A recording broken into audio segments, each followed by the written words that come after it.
პრეზენტაცია იყო თავისუფალი უნივერსიტეტის ან ახსნა მოხდა ერთგვარი და მაშინ ქალბატონი კეთი მითხრა რომ აუცილებლად შემდეგ მოვიდოდი აქ დაახლოებით ესეთი ლექციის ჩასატარებლად ასე ვთქვათ და ამიტომ ეს პირობა შევასრულე და ერთად თქვენთან ერთად და პირველ რიგში უნდა აღვნიშნო რომ ძალიან მნიშვნელოვანია სწორედ ესეთი ტიპის უმაღლესი სასწავლებლების არსებობა საქართველოში. მე მაშინაც დავათვალიერე, როდესაც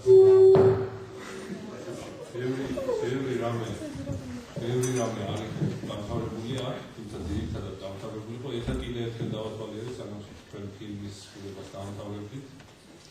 ასეთი დონის მატერიალურ-ტექნიკურად უნივერსიტეტი ჩვენთან არ არსებობს და მე დარწმუნებული ვარ, რომ არა მხოლოდ მატერიალურ-ტექნიკურად, არამედ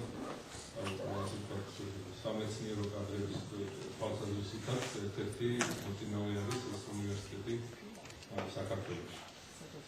ამიტომ განსაკუთრებით კიდევ უფრო მეტად საინტერესოა თქვენთან შეხვედრა.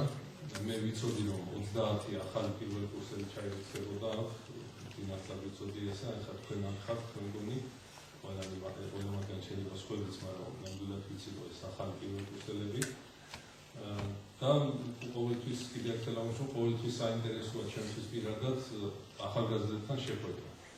ყველა თვალსაზრისით, მაგრამ განსაკუთრებით ახლა იმ სტატუსით, რომელთაც მე აქ მოვედი, მით უმეტეს, იმიტომ რომ ჩვენ ძალიან გვინდა რომ სასამართლოს შესახებ ძალიან ბევრი რამე იცოდეს ბევრმა ადამიანმა, ფართო საზოგადოებამ და ვიყენებთ ყველა შესაძლებლობას, რომ ეს ინფორმაცია გადავცეთ მათ პირადად თუ მასმედიის მეშვეობით.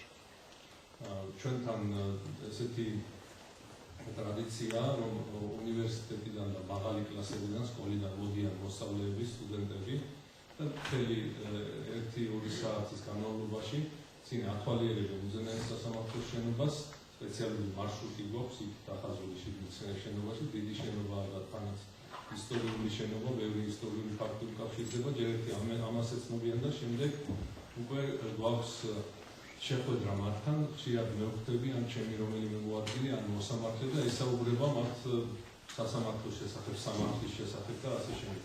თუმცა ჩვენ ასევე ასე ვთქვათ ვიყენებთ იმ შესაძლებლობას, რომ ჩვენთან კი არ მოვიდნენ სტუდენტები, არამედ ჩვენ მივიდეთ სტუდენტებთან, მაგალითად ერთად თქვენთან.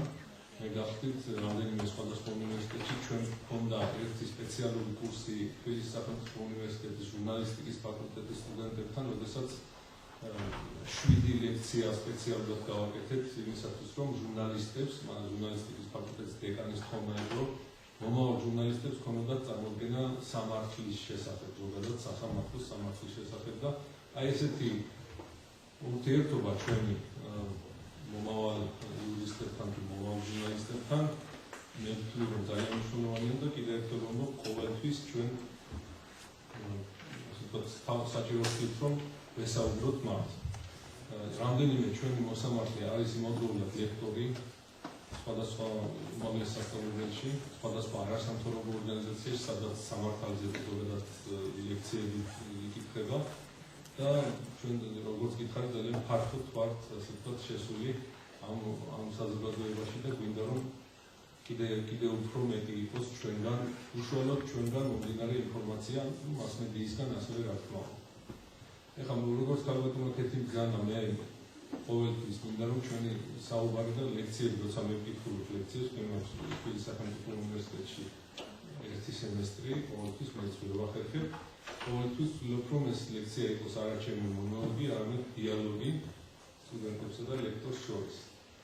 ამიტომ ეხლაც მე ასე ვთქვათ, აღარ შეგაცხებ თავს საუბრით, იმიტომ რომ თქვენ ბევრი კითხვა გექნებათ მაინც და ის საკითხები და ის თემები, რომელიც თქვენ გაინტერესებთ, თქვენ გონი უჯობესია თქვენი კითხვებით და თქვენი მოსაზრებებიდან გამომდინარე ჩვენი დიალოგით შევავსოთ და მივიღოთ ეს ინფორმაცია. ამიტომ მე წინასწარ მინდა გითხრათ, რომ ნებისმიერ თემაზე მე მზად ვარ რომ ვისაუბროთ. იქნება ეს ახლა მიმდინარე სასამართლო რეფორმა თუ ამ რეფორმის, იმიტომ ეს რეფორმა ძალიან ბევრის მომცველი, ძალიან ფართო.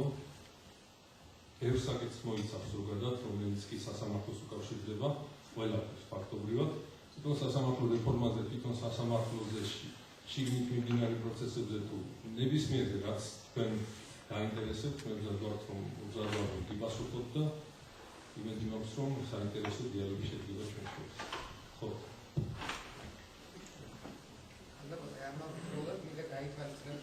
კურსელები არიან, ცოტა შეიძლება გამბედაობა წანგრიათ, მაგრამ სამაგერო თვალსაჩინო მათი ინტერესი ზოგადად სამართლისა და სამართლებრივი რეფორმების რომაც საკმაოდ დიდია და ამიტომ მოსმართო ყველაფერთან ძალიან მიაღწიურებს. კინოფილმიდან გამომდინარე ადამიანის უსწრებებთან დაკავშირებული საკითხებზე და ასევე სასამართლო რეფორმაზეც რომელიც მიმდინარეობს. თუნდაც ამ ფილმიდან რომ დავიწყოთ, ეს ძალიან ცნობილი ფილმია. მე პირადად ჩვენ ძალიან კარგად ვიცნობ ასეთ ფილმებს, რომელიც სასამართლო თემატიკას ეხება, ზოგადად ისეთ საკითხს ეხება, რომელიც სამართალთან არის დაკავშირებული. მე მინდა გითხრათ, რომ ჩვენ გვაქვს იუსტიციის უმაღლესი სკოლა, იცით ალბათ, რომელიც შეიქმნა სპეციალურად იმისათვის, რომ მოამზადოს მოსამართლეები, ანუ კანდიდატები, რომლებიც ადრე პირდაპირ დაინიშნებოდნენ მოსამართლეებად, ეხლა ირიცხებიან ჯერ ამ სკოლაში. და იქ 14 თვის განმავლობაში გადიან სპეციალურ სასწავლო კურსს, რომელიც შედგება თეორიული და პრაქტიკული ნაწილისაგან და თეორიული ნაწილის ერთ-ერთი შემადგენელი კომპონენტი გახლავთ ესეთი ფილმების ჩვენება და შემდეგ ანალიზი.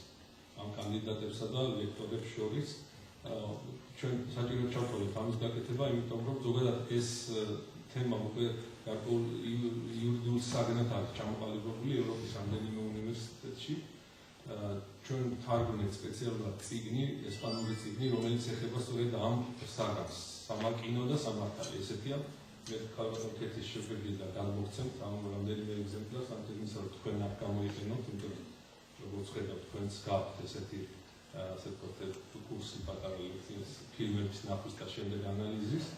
და ამ წიგნიდან გამომდინარე ეს პატარა 3-4 დღე მიმდინარეობს ამ ფილმის ჩვენება და ლექტორთან ერთად ანალიზი და ჯერ ერთი ამის გამოც რომ უკვე განსაკუთრებით ჩამოყალიბებულია სხვადასხვა უნივერსიტეტში იურიდიულ საგნად, მეორე რაც მთავარია იმისათვის რომ კანდიდატებმა იმჟელონ ლექტორმა შეაფასონ მათი მსჯელობის, მათი მსოფლმხედველობის, მათი ღირებულებების შესახებ მიიღოს ინფორმაცია, ვინ როგორ იმსჯელებს, რას მიაღწევს ყურადღებას და რაზე გაამახვილებს ყურადღებას, რას გამოჰყოფს საერთოდ და როგორ წარიმართება დისკუსია. ზოგადად დისკუსია თავისთავად ძალიან მნიშვნელოვანია, რომ მოსამართლე შეეძლოს დისკუსიაში, თუმცა სასამართლო პროცესზე დისკუსია არ იქნება, მაგრამ მას უნდა ჰქონდეს ლოგიკურად ესე დასაბუთებული გადაწყვეტილებების, დასაბუთებული რაღაც არგუმენტების, მოსაზრებების შეთავაზებისა და წარმოქმნის უნარი. ამიტომ ეს ყველაფერი ძალიან საინტერესოა, ლოგიკური აზროვნების, თავისუფალი აზროვნების უნარი, რომ ამით კიდევ უფრო იკვეთება და ლექტორი ამ ყველაფერს ამჩნევს იმისათვის, რომ ბოლოს გარკვეული შეფასება მოახდინოს ამ თუ იმ კანდიდატის. იგივე კეთდება, როგორც ხედავთ თქვენთან და ასე რომ ეს ძალიან კარგია, რომ უნივერსიტეტიდან დაიწყოს ესეთივე ლექციები, იმიტომ რომ მაგალითად ჩემ დროს არაფერი მსგავსი არ ხდებოდა. ხა სხვა რამეზე საერთოდ რომ ვილაპარაკებთ, იმიტომ რომ ფილმები კი არა, ლიტერატურაც არ არსებობდა შესაბამისი. და როგორც სწავლობდით, საერთოდ წარმოუდგენელი ეს იყო 90, 91, 92 წლები და იმ წლებში გასულ თქვენ რა სიტუაცია იყო. ძალიან რთული იყო ზოგადად სწავლაზე საუბარი და კონცენტრირება იმ წლებში. მაგრამ ყოველ შემთხვევაში ეხლა სხვა დროა ჩვენ წიგნ უნდა გავიხედოთ. ძალიან მიხარია კიდევ ერთხელ ამუშავო ამ უნივერსიტეტის სწორედ იგივე კურსი მიმდინარეობს, რაც ჩვენ გამოგვადგება შემდეგ ჩვენი კანდიდატებისათვის გამოგვადგება, როდესაც ვთქვათ ისინი ჩაირიცხებიან სკოლაში და ეს გამოცდილება მიღებული ექნებათ, რას ნიშნავს ვთქვათ ფილმებიდან გამომდინარე ანალიზი, სამართლის საკითხებზე მსჯელობა და შემდეგ შესაბამის დასკვნების გაკეთება. დიახ, ხო. როგორ მოხდა სიცოცხლის ევოლუცია, განვითარება საზოგადოებაში და დღეს საქართველოში რამდენად განცულია ეს ცვლილება ჩვენთვის ჩვეულებრივ მოხდა? ძალიან კარგი კითხვა, უბრალოდ ეს კითხვა მე მივიღე როგორც ლექტორმა, რომელიც ამ თემებზე მუშაობს, სწორედ მე გახლავართ მე ლექციები მაქვს ადამიანის ძირითად უფლებებში, ასე ამ საგანში. როგორც გითხარით, ახაც მაქვს შემოთავაზება და ნახოთ შემდეგ რა მოხდება. და რა თქმა უნდა სიცოცხლის უფლებასთან დაკავშირებით მთელი ერთი დიდი 2 საათიანი ლექცია ეძღვნება სწორედ სიცოცხლის უფლებას და მის განვითარებას ჩემს სახელმძღვანელო კურსში. ახლა ძალიან დიდი საკითხია, ძალიან ფართო საკითხია და ახლა ამ საჯარო ლექციაზე მთლიანად ამაზე ვერ გადავართ, იმიტომ რომ ბევრი შეგვიძლია ველაპარაკოთ, მე ვკითხავთ რომ 2 საათი მარტო ამაზე ვსაუბრობ ხოლმე, როცა ლექცია მაქვს სტუდენტებთან. თუმცა რაც შეეხება იმას, რომ როგორ არის დაცული, ჩემი აზრით ყველგან, სადაც არ უნდა იყოს ეს საქართველოს იქნება თუ სხვა ნებისმიერი ჩამოყალიბებული განვითარებული დემოკრატიული სახელმწიფო, ყველგან არსებობს საფრთხე და ყველგან არის შემთხვევები, როდესაც არ არის ისე დაცული, როგორც უნდა იყოს სიცოცხლის უფლება. სიცოცხლის უფლებას აქვს ორი ძირითადი ნიშანი. პირველი ნიშანი არის როგორც სხვა ძირითადი უფლებებს, ასე იგი არის დამცავი ძირითადი უფლება. იგი იცავს ადამიანს ამ უფლების სახელმწიფოსაგან, ამ უფლების ხელყოფისაგან. სახელმწიფოს მხრიდან ამ უფლების ხელყოფისაგან, ეს არის ერთი მთავარი ნიშანი და ყველა ძირითადი უფლებას ეს ნიშანი აქვს, ისინი დამცავი უფლებები არიან, რომლებიც იცავენ ადამიანის სხვადასხვა ძირითად უფლებებს. და მეორე, როგორც სხვებისგან გამორჩეული აქვს ის, რომ იგი სახელმწიფოს ავალდებულებს, ეს ძირითადი უფლება სახელმწიფოს ავალდებულებს, რომ დაიცვას აქტიურად, ეფექტურად ადამიანების სიცოცხლე. ამიტომაც რა თქმა უნდა ძალიან გამორჩეულია. თუმცა, ასე ვთქვათ, არის შემთხვევები, როდესაც ერთი სიცოცხლის წინააღმდეგ მეორე სიცოცხლე დგას და ამ შემთხვევაში სახელმწიფომ უნდა გადაწყვიტოს, რომელი მათგანი უნდა დაიცვას. ეს ხდება მაშინ, როდესაც მაგალითად, ასე ვთქვათ, ბოროტმოქმედს ყავს აყვანილი გზევლად რაღაც კონკრეტული ადამიანი და მის სიცოცხლეს ემუქრება. ამ შემთხვევაში სახელმწიფომ უნდა გადაწყვიტოს, რომელი სიცოცხლე უნდა დაიცვას და ამის გამო სწორედ ამ არჩევანის გამო მას აქვს უფლება, რომ ეფექტურად დაიცვას იმ გატაცებული ადამიანის სიცოცხლე და ამ დაცვის მიზნით მოკლას დამნაშავე. ეს არის ძალიან სერიოზული, ასე ვთქვათ, გამონაკლისი, იქიდან ყველა ადამიანის სიცოცხლე უნდა დაიცვას, იმიტომ რომ როდესაც ერთ სიცოცხლეს ემუქრება ვიღაც და მისი სიცოცხლე თავისუფლ სახელმწიფოს მხრიდან საფრთხეშია, ამ შემთხვევაში სახელმწიფოს აქვს უფლება, რომ უდანაშაული ადამიანის გადარჩენის მიზნით მოკლას, ანუ ამ შემთხვევაში მაგალითად კონკრეტულ შემთხვევას გეტყვით, იგულისხმება შემთხვევები, როდესაც სახელმწიფო თავის პოლიციური ძალების გამოყენებით შეუძლია თავს დაესხა თქვათ იმ ბოროტმოქმედს და თავდასხმის დროს მოკლას ეს ადამიანი ბოროტმოქმედი. სხვა მხრივ, რომ სიცოცხლის უფლება რამდენად არის დაცული, დაახლოებით ისევე როგორც ნებისმიერ სხვა ქვეყანაში. ჩვენთან ამ კუთხით რაღაც განსაკუთრებული, ასე ვთქვათ, გადახვევას სიცოცხლის ძირითადი უფლების მთავარი მნიშვნელობიდან ნამდვილად მე პირადად ვერ ხედავ. თუ თქვენ ხედავთ, მითხარით ასევე, გავარჩიოთ შემდეგ ეს საკითხი, როგორც კანონმდებლობით, როგორც კონსტიტუციიდან დაწყებული კანონმდებლობით გაგრძელებული, ეს ეხება სხვათა შორის დედის მუცელში მყოფ ჩანასახსაც. ამ კუთხითაც მე ვთვლი, რომ ჩვენი კანონმდებლობა შეესაბამება იმ სტანდარტებს, რაც მსოფლიოში არის დადგენილი. ეს კიდევ უფრო ფართო თემა არის, თქვათ, იქ როგორ არის დადგენილი აბორტის მიმართება ჩანასახის სიცოცხლის უფლებასთან. ეს ამაზე კიდევ დიდხანს შეგვიძლია ვისაუბროთ, თუმცა მე პირადად კიდევ ერთხელ ვთვლი, რომ არის დადგენილი და იცით, შეიძლება იცით თქვენ, არის დადგენილი ორი შემთხვევა, როდესაც დედას უფლება აქვს, რომ მოიცილოს ნაყოფი და ეს არ ეწინააღმდეგება ამ შემთხვევაში დადგენილია, რომ არ იქნება სიცოცხლის უფლების საწინააღმდეგო. არის კიდევ სხვა ორი შემთხვევაც, როდესაც ჩვენთან აბზარულია, რომ ამის გამო არ უნდა მოიცილოს ნაყოფი.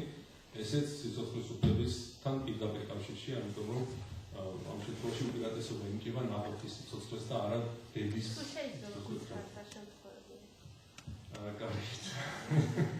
კარგი, გეტყვით. ესე იგი, ჩვენთან არსებობს ორი ძალიან მნიშვნელოვანი კანონი, ერთი ჯანმრთელობის დაცვის შესახებ და მეორე პაციენტის უფლებების შესახებ. ძალიან მნიშვნელოვანი კანონებია, თავის დროზე მიღებულია საკმაოდ მაღალკვალიფიციურად, შემდეგ განსხვავებული ცვლილებებით შევიდა. რაც შეეხება ამ საკითხს, აქ არის ესეთი მიდგომა. ესე იგი, პირველი შეიძლება ჯერეთი დადგენილია, როდის შეიძლება ზოგადად აბორტის გაკეთება კანონიერად, ეს უნდა იყოს ლიცენზირებულ დაწესებულებაში აუცილებლად და არა თუ არ ცებლა, არა უმეტეს 12 კვირისა უნდა იყოს ნაყოფი. ზუსტად შეიძლება არ მახსოვდეს და გარდა ამისა შეიძლება 12 კვირის უფრო მეტის იყოს ნაყოფი, მაგრამ დედას ასევე შეუძლია მიიღოს გადაწყვეტილება ზოგადად დედას და მშობლებს აქვთ უფლება თავად განსაზღვრონ ბავშვების საკუთარი შვილების რაოდენობა და მათი დაბადების დრო. ეს შედის დედის უფლება, მშობლების უფლებაში და თვითონ განსაზღვრო. თავისი ბავშვები რამდენი ბავშვი უნდა ყავდეს და როდის უნდა რომ ეს ბავშვები ყავდნენ. მაგრამ მეორე საკითხია უკვე, როდესაც თქვათ ბავშვი არის ჩანასახი არსებობს და როდის უნდა უკვე მის დაბადებაზე არის საუბარი. პირველი ეს არის შემთხვევა, რომ როდესაც სოციალური პირობები აქვს მშობლებს იმდენად ძიმე, რომ ამ სოციალური პირობების გამო დედას შეუძლია დააყენოს საკითხი აბორტის გაკეთებაზე. ამ შემთხვევაში, რა თქმა უნდა, ერევა ის შესაბამისი ჯანდაცვის დაწესებულებები და სოციალური მეურვეობის დაწესებულებები, რომლებმაც უნდა გააკონტროლონ ეს ყველაფერი.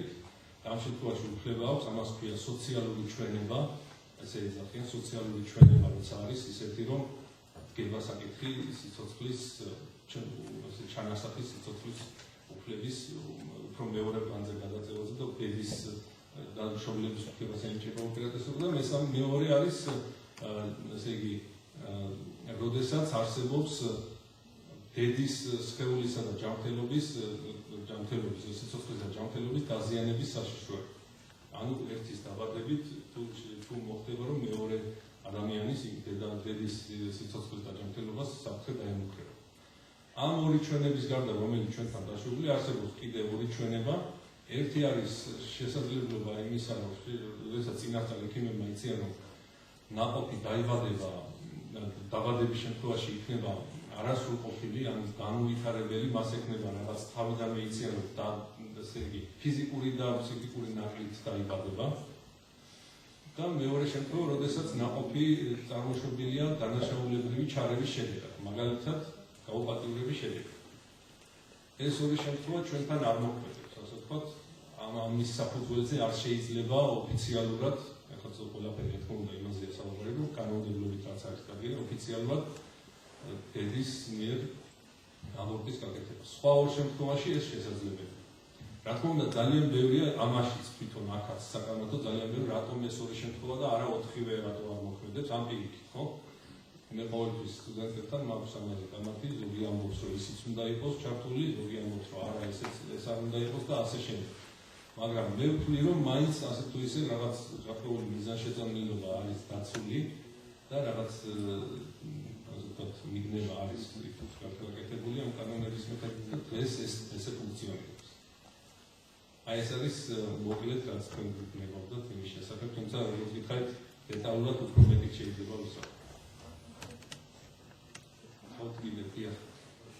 რაში მდგომარეობს კონკრეტულად სასამართლო რეფორმა და რას ითვალისწინებს ცდილობს საქართველოს სამართლებრივ სექტორში? როგორც გითხარით, სასამართლო რეფორმა არის ძალიან მასშტაბური, ასე ვთქვათ, ძალიან ბევრ საკითხს მოიცავს, რომელიც ნებისმიერ მცირე მნიშვნელობის საკითხს, დიდი მნიშვნელობის საკითხს, რომელიც ასე თუ ისე უკავშირდება სასამართლოს, ამ რეფორმით ეს არის გათვალისწინებული.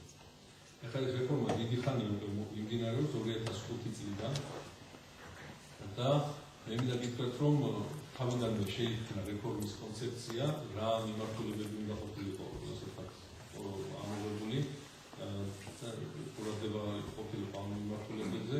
რამდენიმე მიმართულებით რეფორმა უკვე დასრულებულია. მე ხშირად ვამბობ ამას, მაგალითად ერთ-ერთი გახლავთ ძალიან მნიშვნელოვანი, ერთ-ერთი მთავარი მიღწევა ჩემი აზრით ამ რეფორმის გახლავთ მოსამართლეთა შერჩევისა და დანიშვნის ახალი სისტემის შექმნა.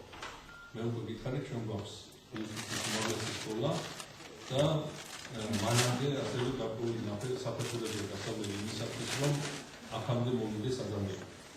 ჩვენ შევცვალეთ გარკვეულწილად ეს სისტემა და მთავარი ცვლილება შევიტანეთ იმით, რომ შეიქმნა ეს სკოლა და ამ სკოლის გარეშე მოსამართლე ვერ გახდება ადამიანი, ანუ ის, ვისაც ჯერ არ ჰქონია მოსამართლის გამოცდილება, პირველად ვინც ცდილობს რომ გახდეს მოსამართლე, იმან აუცილებლად ეს სკოლა უნდა გაიარა. ეს არის ერთ-ერთი ყველაზე მნიშვნელოვანი, ჩემი აზრით, კიდევ ერთხელ მეორე წარმატება. მეორე საკითხი ის გახლავთ, მაგალითად, საზოგადოებასთან ურთიერთობის გაუმჯობესება, სპიკერი მოსამართლის ინსტიტუტის შექმნით და დიდ სასამართლოებში პრესის სამსახურების შექმნით.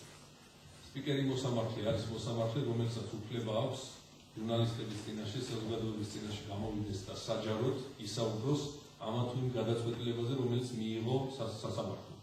სხვა მოსამართლეებს ამის უფლება არ აქვს. მოსამართლე არ საუბრობს საჯაროდ, არ შედის კამათში კონკრეტულ გადაწყვეტილებასთან დაკავშირებით არავისთან. იმისათვის რომ საზოგადოების ყურადღება იყოს დაკმაყოფილებული, ამისათვის შეიქმნა სპიკერი მოსამართლის ინსტიტუტი, რომელიც აქტიურად ფუნქციონირებს და თუ მიადენებს თვალს, ხანდახან არის ხოლმე, როდესაც გამოდის მოსამართლე და ახსნა განმარტებას ახდენს იმისა, თუ რატომ მიიღო სასამართლომ ესა თუ ის გადაწყვეტილება. გარდა ამისა, ძალიან ხშირად გამოიყენება პრეს-რელიზის ფორმები, რომელიცაც უკვე მოსამართლეებთან ერთად აკეთებენ პრეს-სამდენოები, ისინი იბეჭდება ყველა შესაბამის მედია საშუალებებში და ამ კუთხით მე ასევე ვთვლი, რომ პრინციპში სისტემური ცვლილებები, რაც უნდა მოხდარიყო, ეს გაკეთებული. კიდევ ერთი მიმართულება, რომელიც ასევე ძალიან მნიშვნელოვანი იყო, ეს გახლავთ სასამართლოში გარკვეული წესრიგის დამყარება, ასე ვთქვათ. ეს წესრიგი ნიშნავს არამხოლოდ იმას, რომ ადამიანი რომ შევა იქ უნდა წნარად უნდა იყოს და იქ ასე ვთქვათ იმ წესებს დაემორჩილოს, რაც სასამართლოში არსებობს, არამედ იმასაც ნიშნავს, რომ თავად სასამართლო უნდა იყოს მოქალაქეების მიმართ ძალიან თავაზიანი, ძალიან ობიექტურად უნდა მიუდგეს მათ და უნდა დაეხმაროს იმაში, რომ უზრუნველყოს სასამართლოს ხელმისაწვდომობის ძირითადი უფლება. ეს არის ერთ-ერთი მთავარი უფლება, რომელიც სასამართლოს უკავშირდება, რომ ადამიანებს უნდა ჰქონდეთ ხელმისაწვდომობა. მათ არ უნდა ჩაეკეტოთ ასეთ რაღაცნაირად გზები, რომ მივიდნენ სასამართლომდე. როცა მივლენ, მით უმეტეს იქ შიგნით არ უნდა ასე ვთქვათ, ჰქონდეთ რაღაც პრობლემები იმაში, თუ სად უნდა წავიდნენ და როგორ უნდა წავიდნენ. და მეორე თავისთავად ეს ყველაფერი შემდეგ გულისხმობს, რომ იქ შიგნით სასამართლოში პროცესები მიმდინარეობდეს აბსოლუტურად შვიდ წნარ გარემოში. ისე რომ მართლმსაჯულებას არ შეეშალოს ხელი და იმ მოქალაქეებს, რომლებიც იქ მივიდნენ, არ შეეშალოთ ხელი კონკრეტული რაღაც გადაწყვეტილების მიღებაში და პროცესის უყურებაში და მოსმენაში. ამას მე ხალხს იმიტომ ვუსვამ, რომ ადრე იყო სიტუაცია, შეიძლება თქვენ არ გახსოვთ, ადრე იყო სიტუაცია, როდესაც ვისაც როცა უნდა მაშინ მივიდოდა სასამართლოში და ვისაც როცა უნდა მაშინ შევიდოდა კონკრეტულ პროცესს. აი ეს იყო მდგომარეობა, აი ეს იყო სასამართლოს წესრიგი.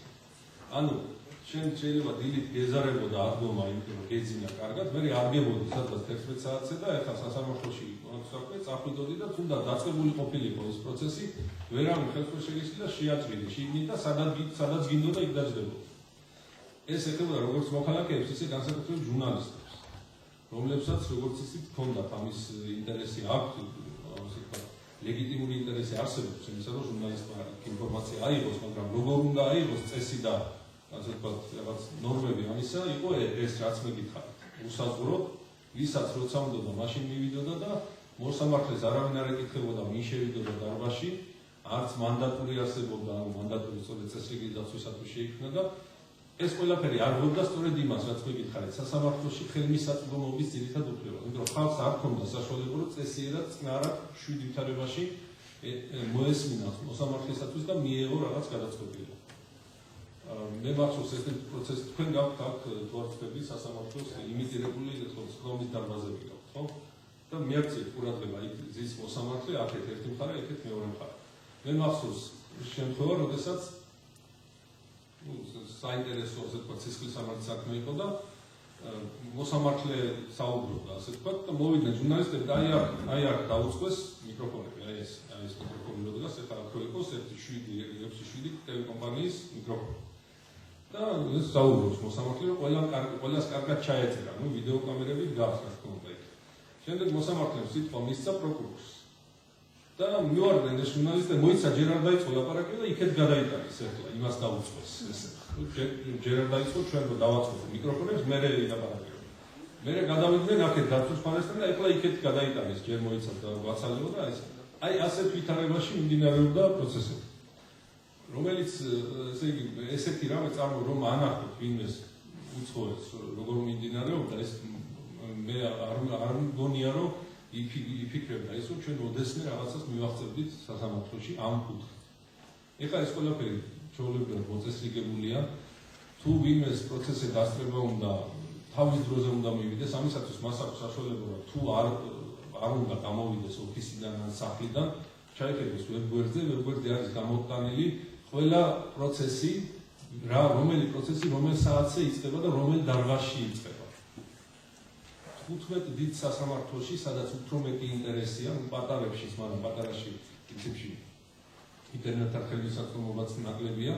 ყველა 15 დიდ სასამართლოში, სადაც უფრო მეტი ინტერესია მოქალაქეებისგან, ჟურნალისტებისგან, არის ვებგვერდები. ვებგვერდზე არის დღეს ორშაბათობით დილით დაიდება, ყველა შეუძლია ნახოს და შემდეგ სწორედ იმ საათზე მივიდეს იქ სასამართლოში და დაესწროს ზუსტად იმ დარბაზში იმ სხდომას. ანუ ეს უზრუნველყოფილია და შიგნითაც არის დაგვიანებით თუ მოვა, მას აღარ შეუშვებენ, ეს უნდა იცოდეს. კარგად, ამიტომ დროულად უნდა მივიდეს და ეს წესი უზრუნველყოფს იმას, რომ მართლმსაჯულების ინტერესებია პირველ რიგში დაყენებული და ხოლო შემდეგ მოდის სხვა ინტერესი, თუნდაც ინტერესი მასმედიისა ინფორმაციაზე, იმიტომ რომ როდესაც თქვენ ისწავლით და მას ლექციები გექნებათ, როდესაც ისეთი მნიშვნელოვანი ძირითადი უფლება, როგორც არის სიტყვის თავისუფლება და ინფორმაციის თავისუფლება, უპირისპირდება მართლმსაჯულების ინტერესს, ყველა დემოკრატიულ სახელმწიფოში ყველგან აბსოლუტურად წინა პლანზე მაინც დგას მართლმსაჯულების ინტერესი. და ეს ორი ძირითადი უფლება უკან იხევს მასთან დაპირისპირების დროს.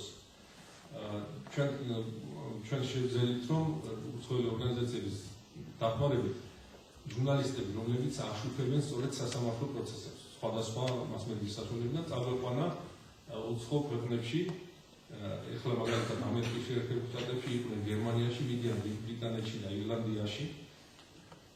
და მათი პირველი კითხვა, რა თქმა უნდა, იქაური მოსამართლეებისათვის და ჟურნალისტებისათვის არის ის, რომ რატომ არ არის ვიდეოკამერები სასამართლო დარბაზებში? ამას ეკითხებიან პირველ რიგში. როდესაც მათ კითხეს ეს გერმანელებს, მათ ძალიან გაუკვირდათ და უთხრეს, რომ ვინც იყო იქ მოსამართლე, რომ 30 წელია მე მოსამართლე ვარო და როცა დავიწყე არც მაშინ იყო და არც ახლა არ არის ეს ვიდეოკამერები და ის იგივე მიზეზი მოუყვანეს. მიზეზი არის ის, რომ ვიდეოკამერების იქ ყოფნა ზოგადად ხელს უშლის მართლმსაჯულებას, რომ 7 ვითარებაში წაიყვანოს სხდომა და ამ დროს როგორც გითხარით, უპირატესობას სწორედ მართლმსაჯულების ინტერესს აქვს.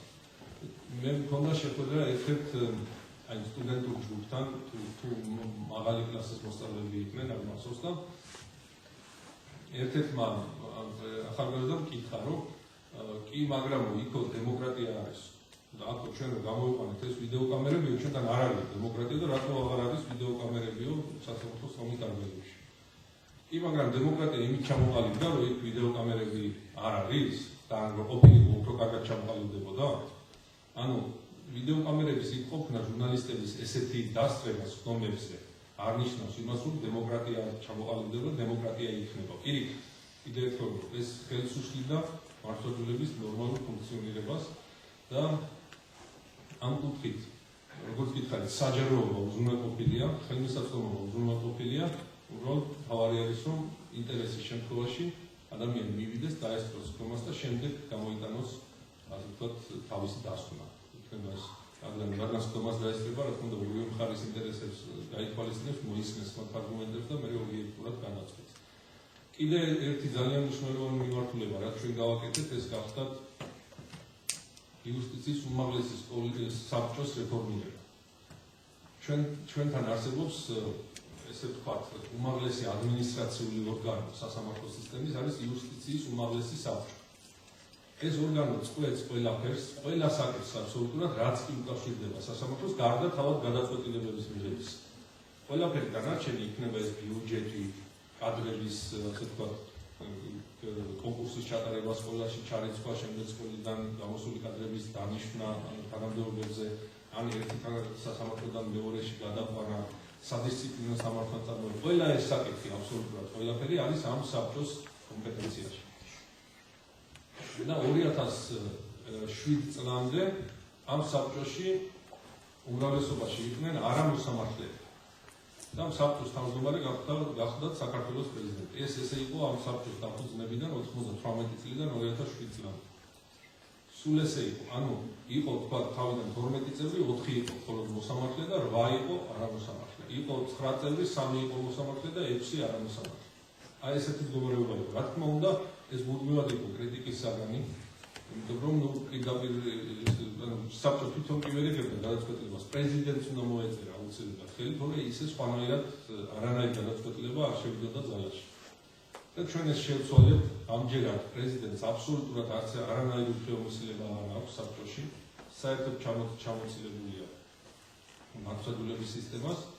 საბჭოს თავმჯდომარე ახლა არის უზენაესი სასამართლოს თავმჯდომარე და უმრავლესობაში არიან მოსამართლეები. 15 წევრიდან 9 არის მოსამართლე. ეს არის ძალიან დიდი მიღწევა იმ გზაზე, რომ მთავარი ორგანო, რომელსაც აი ესეთი უფლებამოსილებები აქვს, რომელიც მიგითხარით, ბიუჯეტი, დანიშვნა, გათავისუფლება და ასე შემდეგ, ამ მთავარ ორგანოში საბოლოოდ ყველაფერს წყვეტენ მხოლოდ მოსამართლეები. რა თქმა უნდა, მითვალისწინებთ თქვა იმ არამოსამართლეების ავრს, იმიტომ რომ სხვანაირად არ უნდა იმუშაოს ზოგადად ორგანო, რომელიც სხვადასხვა წარმომადგენლობებისგანაა დაკომპლექტებული. ორი წევრი არის დანიშნული პრეზიდენტის მიერ და 4 წევრი ყავს საქართველოს პარლამენტს, მათ შორის 1 ოპოზიციის წარმომადგენელი. მათ აზრს ვითვალისწინებთ, თუმცა საბოლოოდ გადაწყვეტილება მაინც ჩვენზეა და ჩვენ თვითონ ის რომ როდესაც საუბრობენ იმაზე, რომ დამოუკიდებელი უნდა იყოს სასამართლო სისტემა, ერთ-ერთი მთავარი ასე ვთქვათ ასპექტი ამ დამოუკიდებლობაში არის იუსტიციის უმაღლესი საბჭოს ესეთი ფუნქციონირება, აი ამ მოდელით ფუნქციონირება. ეს კიდე ერთი მიმართულება გაგხსნათ და ძალიან ბევრი რამ გაკეთდა იმ კუთხით, რასაც ქვია ერთგვაროვანი სასამართლო პრაქტიკის მიღწევა. ეს არის ძალიან საინტერესო საკითხი, შეიძლება თქვენ გაგიგონიათ. აქ ფიგურირებს უფრო მეტად უცხოური სიტყვა guideline-ები. ამ guideline-ების გარდა ჩვენთან უამრავი სხვა რამე გაკეთდა, მაგრამ guideline-ებზე რატომღაც აქცენტი იკეთდება.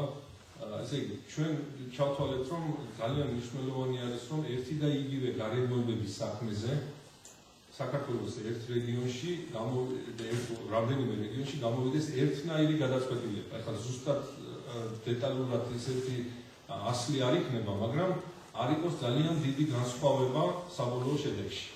იმისათვის, რომ ეს გავაკეთოთ, ჩვენ გადავწყვეტეთ ეგრეთ წოდებული რეკომენდაციების შექმნა, სახელმძღვანელო წინადადებების შექმნა და სახელმძღვანელო წინადადებებს დაარქვეს, ასე ვთქვათ, უცხოურად ის guideline-ები, ესე ქვია, ინგლისურად. ეს ხელს უწყობს იმას, რომ მოსამართლეებმა უკვე წინასწარ იციან და უფრო მეტ მხარეებმაც კი წინასწარ იციან, რა სავარაუდო შედეგი შეიძლება დადგეს ამ საქმეს. როგორც სამოქალაქო, ადმინისტრაციული, ისე განსაკუთრებით სისხლის სამართლის საქმეებზე და ეს ხელს უწყობს პირველ რიგში იმას, რომ მხარეებმა თავიდანვე მოილაპარაკონ ერთმანეთში. ეს ხელს უწყობს იმას, რომ უფრო მეტი იყოს მორიგების შემთხვევები, მხარეთა მორიგების შემთხვევები. ეს არის საუკეთესო გამოსავალი სასამართლო დავიდან, იმიტომ რომ ორივე მხარე ასე თუ ისე კმაყოფილი რჩება, როდესაც მორიგებას მიაღწევს ერთმანეთთან სამოქალაქო საქმეზე, ადმინისტრაციულ საქმეზე და სისხლის სამართალში ამას საპროცესო შეთანხმება ჰქვია და ამათ ხელი შეუწყო, ამ ყველაფერს ხელი შეუწყო სწორედ ჩვენს მიერ ამ წლების მანძილზე განხორციელებულმა ერთგვაროვანი პრაქტიკის ჩამოყალიბება. ანუ იმან რომ უზენაეს სასამართლო რომ გადაწყვეტავს რაღაც დავას ესე და განმარტავს, რომ ამ ნორმაში სწორედ ეს იგულისხმება, იგივე დავა, რომელიც სხვა დავა, იგივე, შინაარსით იგივე, რომელიც დაიწყება პირველ ინსტანციაში, უკვე მოსამართლემ იცის, რომ პრაქტიკა ასეთი არსებობს და ამგვარად უნდა გადაწყვეტოს. თუმცა ეს ბევრად უწყობს ხელს იმას, რომ უფრო სწრაფად მთავრდება პროცესები და შესაბამისად უფრო ნაკლები დრო იხარჯება, უფრო ნაკლები ზოგადად უფრო ნაკლები ხარჯი არის სასამართლოში, მხარეებისთვისაც უფრო ნაკლები ხარჯია სასამართლოში თავის დავა ზოგადად. აი ეს არის მოკლედ იმ რამდენიმე ძალიან მნიშვნელოვანი მიმართულება, ძალიან ბევრი არსებობს სხვა, მაგალითად, მაგრამ ამაზე აღარ ვისაუბრებ, იმიტომ რომ ძალიან შორს წაგვიყვანს. თანამედროვე, აი რაც თქვენ გაქვთ, ტექნიკური საშუალებებით დაახლოება, ძალიან სერიოზულად მიმდინარეობს ეს პროცესი და ჩვენ გვაქვს მაგალითად უკვე იანვარში 110 დარბაზი, 120 დარბაზი იქნება აღჭურვილი, მთელ საქართველოში იქნება აღჭურვილი სხდომის პროცესის ავტომატური ხმის ჩამწერი პროგრამით. ანუ რასაც კი ილაპარაკებენ მხარეები, მას აღარ დაჭირდება ესე ხელით სხდომის დუმის მიერ წერა. ეხლა ესე წერენ ხელით და ავტომატურად ყველაფერი ჩაიწერება, აუდიო ჩაწერა მოხდება და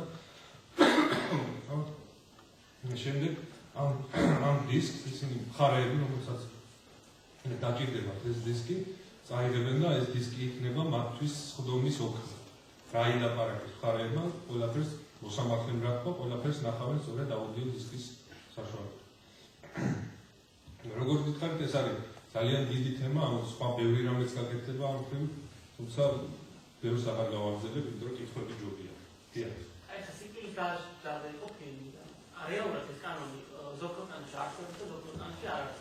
ანუ ამ როგორც დადებითი მხარეები ასე უვატოს. დიახ. გაინტერესებს თქვენი აზრი, ანუ ჩამოაყალიბოთ როგორც დადებითი ასე უვატოს მხარეები და უნდა იყოს თუ არა ეს ფილმი. ანდა ეკლესიის პოზიცია, თქვა საქართველოში პატრიარქის ინიციატივა იყო რომ გაუქმებული იყოს კანონი. ამას ვერ გეტყვით, არ ვიცი, არ მახსოვს, იყო თუ არა. მე მგონი არა, იმიტომ რომ ზოგადად მაშინ საერთოდ დადგა საკითხი იმასთან დაკავშირებით, რომ საქართველო შედიოდა ევროსაბჭოს წევრი ხდებოდა და ერთ-ერთი მთავარი მოთხოვნა ევროსაბჭოსი არის ის, რომ ევროსაბჭოს წევრ ქვეყნებში არსად არ არსებობს სიკვდილის დაშლა. ეხლა რუსეთი აპირებს ამის შემოღებას ხელახლა და დიდი პრობლემები შეექმნება მას ევროსაბჭოსთან, ისედაც აქვს, მაგრამ მით უმეტეს შეექმნება თუ ეს გააკეთებს. რაც შეეხება ჩვენთან, ეს სწორედ მთავარი მიზეზი სწორედ ეს იყო და შემდეგ შესაბამისი ჯერ გამოცხადა დროებით შეჩერდა პრეზიდენტის მორატორიუმი დაერქვა და შემდეგ უკვე კანონმდებლობით ასე ვთქვათ საბოლოოდ გაუქმდა. ჩემი პოზიცია არის ის, რომ მე დადებითად მიმაჩნია, რომ გავუქმდა. იმიტომ რომ დადებითი მხარეები რა აქვს, ცოტა რთული საქმეა ამ სიკვდილის დასჯას. იმიტომ რომ დამნაშავე, რომელიც ძალიან საშიშია, ძალიან ისეთი დამნაშავეა და განსაკუთრებით მძიმე დანაშაულებში არის დანაშაულებული და განსაკუთრებით დადებული აქვს ჯავრი. მისი იზოლირება შეიძლება მისი სიცოცხლის, ასე ვთქვათ, სიცოცხლის უსაფრთხოების გარეშე.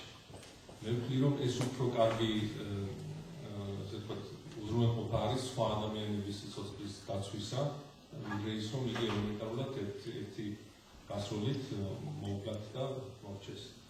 ამიტომ ჩემი აზრით უფრო მეტი და ძალიან ბევრი აქვს ამას დადებითი და დადებითი აქვს იმას, რომ აიგზავნა და უარყოფითი კიდე ამაში მე უარყოფის ნამდვილად ვერ ვხედავ. ძალიან საინტერესო არის ერთი არგუმენტი, რომელიც მოყავთ ყოველთვის სიკვდილის დასჯის გაუქმების მომხრეებს. მეც ვეთანხმები, ეს გახლავთ სასამართლო შეცდომის გამოსწორების შეუძლებლობა. ანუ იმ შემთხვევაში თუ კი სიკვდილის დასჯამ აქვს მიზილი და ის სისულელში მოვა, აღსრულდება ეს განაჩენი, შეუძლებელია შემდეგ შეცდომის შემთხვევაში ამ ყველაფრის უკან დაბრუნება, იმიტომ რომ ადამიანი არის, ასე ვთქვათ, პირდაპირ ესე ვთქვათ, განაჩენი არის სისულელში მოყვანილი და შემდეგ შეიძლება აღმოჩნდეს, რომ შეცდომა მოხდა მართლაც. და ეს არ უნდა დასჯილიყო ეს კაცი, უნდა დასჯილიყო სულ სხვა და ეს შემთხვევით სასამართლოში და ესეთი შეცდომები ყველგან ხდება, ყველა სახელმწიფოში არავინ არ არის გაზღვეული და ეს არის ერთ-ერთი მთავარი არგუმენტი, მე მთლიანად ვემხრობი ამ არგუმენტს, რომ ფაქტობრივად გამოვალი სიტუაციაში ვარდება სახელმწიფო და სახელმწიფო არავის არ უნდა ჩავარდეს გამოვალი სიტუაციაში, დემოკრატიულ სახელმწიფოს ყოველთვის უნდა კონდეს და ამ ყოველთვის აქვს კიდეც დემოკრატიულ სახელმწიფოს ესეთ გამოსავალი და კონკრეტული გზები იმისათვის, როგორ უზრუნველყოს ადამიანების უსაფრთხოება ერთი მხრივ, რომ დაიცვას ადამიანები ვიღაც ბოროტმოქმედისგან, რომელიც ძალიან საშიშია, მაგრამ მეორე მხრივ არ ხელყოს თავისი მოქალაქეების სიცოცხლე. მე გავაგრძელებ თქვენს კითხვას, შეცდომაზე გავაგრძელებ, ჩვენ გვქონდა ესეთი საქმე, როდესაც ადამიანმა ჩაიდინა მკვლელობა, განზრახ-მკვლელობა დამამძიმებელ გარემოებებში, მან მოკლა ადამიანი და შემდეგ მისი გვამი დაანაწევრა, დაანაწევრა და სადღაც გადაყარა. და დაიჭირეს ეს კაცი. დაიჭირეს და გამოიძია პროკურატურამ ეს საქმე და შეუძლებლად წამოვიდა სასამართლოში, სასამართლო მიმსჯელა და მიიჩნია, რომ იგი არ იყო დამნაშავე. და თქვა, რომ მას არ შეეძლო, მას ჰქონდა ამ ბრალდებით, ასე ვთქვათ, ჰქონდა მარჯვენა ხელის ფიზიკური ტრავმა. თანდაყოლილი ტრავმა ჰქონდა, რაღაც კარგად ვერ ხმარობდა ამ ხელს და სასამართლომ წარმოადგენენ მტკიცებულებების ადვოკატის არგუმენტების საფუძველზე შეაჯამა ეს ყველაფერი და თქვა რომ იგი ვერ ჩაიდენდა ამ დანაშაულს. იმიტომ რომ ხო არ შეეძლო ამის გარცაცი არ იყო ეს დადგენილი. მარცხენა უფრო განვითარებული ჰქონდა, მაგრამ მაინც თქვა რომ ამას ვერ იზამდა, იმიტომ რომ ჯერ კი შეიძლება თქვათ ესე მოხდარიყო, თქვათ ვიღაცა კი შეიძლება მოკლა, მაგრამ ვერ დაანაწევრებდა ამ ყველაფერს ასეთი ხელის შემთხვევაში. პროკურატურამ გაასაჩივრა, გაამართლა კაცი, გავიდა ეს კაცი და გათავისუფლდა სხეულის დარბაზიდან. ეს იყო სულ 3 წლის წინა. პროკურატურამ გაასაჩივრა სააპელაციო ინსტანციაში და სააპელაციო ინსტანციამაც იგივე თქვა. ისევ ხელმეორედ დაადასტურა, რომ არ იყო ეს ადამიანი დანაშაული ამ კვლევაში. და ამ გადაწყვეტილებიდან გავიდა სულ რაღაც თვენახევარი თუ 2 თვე თუ არ ვწდები და ზუსტად იმავე ადგილზე, სადაც პირველი კვლევა მოხდა, იქ იყო რაღაც ესეთ ფარდული იყო და ამ ფარდულში შეკრეული ყავდა ვიღაც და იქ ყავდა მოკლული და ზუსტად იგივენაირად იმ ფარდულში შეიყვანა ვიღაც და ისევ მოკლა და ისევ დაანაწევრა ეს კვლევა. ამ ადამიანმა, რომელიც ესე გამარჯვა. ანუ ეს არის ძალიან მნიშვნელოვანი, პირიქითაც შეიძლება მოხდარიყო. ესმით, ანუ არ ყოფილიყო დანაშაული, მაგრამ მაინც უდანაშაულო ჩაეცვა სასამართლოს ციხეში. ეს შეცდომები ხდება არა მარტო ამ ხარეს, არამედ მეორე ხარეს. ამიტომაც სიკვდილით დასჯას განსაკუთრებით მძიმე შედეგი ექნებოდა ამ შემთხვევაში, პირიქით რომ ყოფილიყო და ეს კაცი საბოლოოდ რომ დასჯილიყო სიკვდილით დასჯით და უდანაშაული ადამიანი შეიძლება მოხდარიყო ვთქვათ პირიქით შემთხვევაში შეიძლება საერთოდ წასულიყო აუქებდა ვერავინ მას ვეღარ მოაბრუნებდა ვეღარ შეაგრიალებდა უკან ყველაფერს. ხო კიდე და თუ ესე ანუ დადებითი ხარები ესეც ცოტა მაშინ რატო არსებობს ეს ზოგიერთ არსებობს ზოგიერთ ქვეყანაში იმიტომ არსებობს რომ ისინი მიიჩნევენ რომ სიკვდილით დასჯა უფრო მეტი პრევენცია თქვა ადამიანების ხო ის უფრო მეტია თქვა ის ფაქტორი ამერიკის შეერთებულ შტატებში საერთოდ ტრადიცია არის ძალიან სერიოზული რომ ეს სიკვდილით დასჯა იმ შტატებში სადაც არის რომ უნდა არსებობდა და უნდა არსებობდეს იმიტომ რომ ესეთი საშიში დანაშაულები არიან ამას გარკვეული ესეთი ეკონომიკური საფუძველიც აქვს რომ მათი შენახვა ძალიან ძვირი უძდება ზოგადად პატიმრების შენახვა სახელმწიფოს ყოველ შემთხვევაში ამ დადებით ფაქტორებს ის ქვეყნები სადაც ეს არსებობს ამას ასე ასაბუთებენ რომ აი ეს არის მათი რომ უფრო მეტი პრევენცია აქვს ადამიანმა იცის რომ ამისათვის სიკვდილით დასჯა მოელიწება უფრო ხშირად იქნება და უფრო მეტად აღარ ჩაიდგეს ასე ვთქვათ იმას რაც არ უნდა ჩაიდგინოს საერთოდ ამიტომ თუმცა მე როგორც ვითხარით ეს უფრო მეტად ვთქვათ სუსტად მიმაჩნია ეს არგუმენტი. დიახ.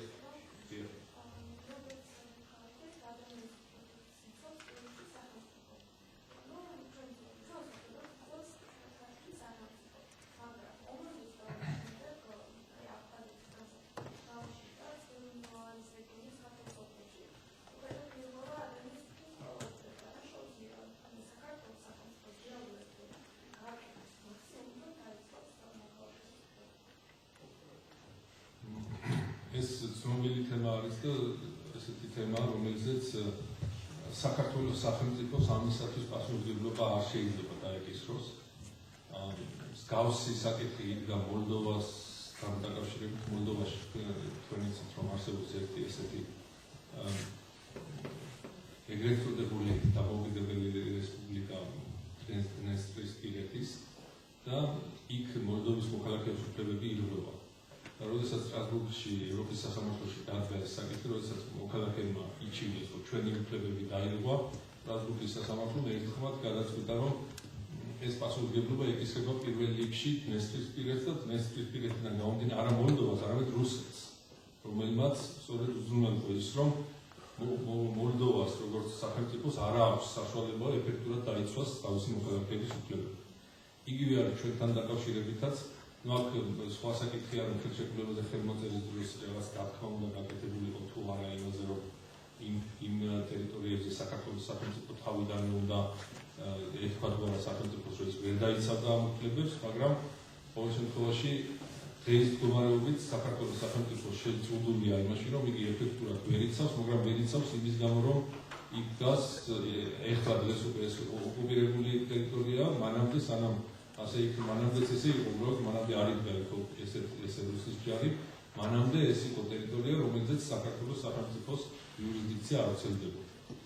ამიტომ ამის გამო პასუხისმგებლობა არ ეკისრება სახელმწიფოს, ეკისრება იმის გამო, რომ ყველა სხვა მიმართულებით იყოს დაცული ეს უფლებები და ყველა შემთხვევაში სახელმწიფო ამის პასუხს აღებს, მაგრამ იმ ტერიტორიებზე კონკრეტულად აი ამ დანაშაულებისათვის აღკარაა ყველასათვის, რომ de facto იქ ვერ იმოქმედებს სახელმწიფო და ეფექტურად ვერ დაიცავს ამ უფლებებს. ამიტომ საერთოდ ძირითადი უფლებები იცავენ პირველ რიგში ადამიანს, ან ძირითადი უფლებები არიან დამცავი უფლებები სახელმწიფოსგან. როდესაც თქვენ შეგეკითხებიან, აი რა არის ძირითადი უფლებები, რომ გკითხოს ვინმე. თავარი მარტივი, ყველაზე მარტივი განმარტება იმისა, რომ რა არის ძირითადი უფლებები, ეს უნდა თქვათ, რომ ეს არის დამცავი უფლებები და ვისგან იცავენ სახელმწიფოს ჩარევებისაგან იცავენ ადამიანს. და ეს არ არის ის უფლებები, როდესაც ორ მოქალაქის შორის რაღაც დავამდინარეობს და ის ჩემ უფლებაში ჩაერია და რაღაც. ან ეს სულ არ იგულისხმება. ერთი მხარე ყოველთვის ამ დროს უნდა იყოს სახელმწიფო და მისგან უნდა მომდინარეობდეს რაღაც საფრთხე, ან უკვე განხორციელებული უნდა იყოს საფრთხე სხვა ადამიანის ძირითად უფლებებში. ძირითადი უფლებებიც რა არის და რამდენია და რა ქვია მათ, ესეც განსაზღვრულია. როცა სახელმწიფოს ამ უფლებებიდან გამომდინარე ენიჭება მე პასუხისმგებლობა, რომ ეფექტურად დაიცვას მოქალაქის უფლებები, იგივე სიცოცხლის უფლება, ფიქსება და ასე შემდეგ. თვითონ არ უნდა დაარღვევს, მაგრამ ასევე უნდა დაიცვას. ხო, კიდევ.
როდესაც ჩვენ მაგალითად სახელმწიფოს არ აქვს მისი საშუალება, რომ ეს ადამიანები უზრუნველყოს რაღაც სიცოცხლის აუცილებელი ნივთების თუ საბოლოო პროდუქტების თუ რაც იქნება. თუ იქნება ეს ფული უფრო ძვირფასია სახელმწიფოსთვის, ვიდრე ამ პიროვნების სიცოცხლე.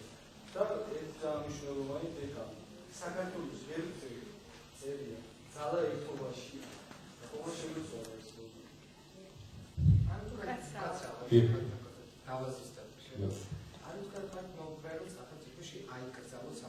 აიკრძალოს იმ შემთხვევაში დედას არ აქვს ბავშვის აქტის საშუალება. ის ჯანმრთელობას თუ ექნება პრობლემა, მაგაზე არის. აი კონკრეტულად საზოგადოება არ ამგონია, რომ თანახმა იყოს იმაზე, რომ ბავშვი ეს შემთხვევაში იმოდებას. ის აუცილებლად ჩემი აზრი არის ინდივიდუალური, რომ საქართველოს რო თავისი რაღაცა წილი გადაიდოს ამ ბავშვების საფრთხეზე. რატო ვიღებთ ამაზე პასუხისმგებლობას? ალბათ მორალურად და ესე პირად ყველას რო ვკითხოთ, ყველა ეგრე გიპასუხოთ, რომ ხო როგორ შეიძლება, მაგრამ ჩვენს გვერდზე დღეს საქართველოში არიან ისეთი ადამიანები ძალიან გაჭიროებულები, ალბათ ჩემს გვერდზე არ გინახავს, რომ მე მინახავს, რომელსაც ვერ ვეხმარებით, ხო? ერთს დაეხმარები, მეორეს და შეიძლება შემთხვევით მოკვდეს, მაგრამ ადამიანია და მოკვდება და შენ ამბობ ამ დროს ბავშვზე და შენ ვერ უზრუნველყოფ ის რომ დაიბადება, რომ იმას ყება უნდა, ის ყველაფერი უნდა. აი უკვე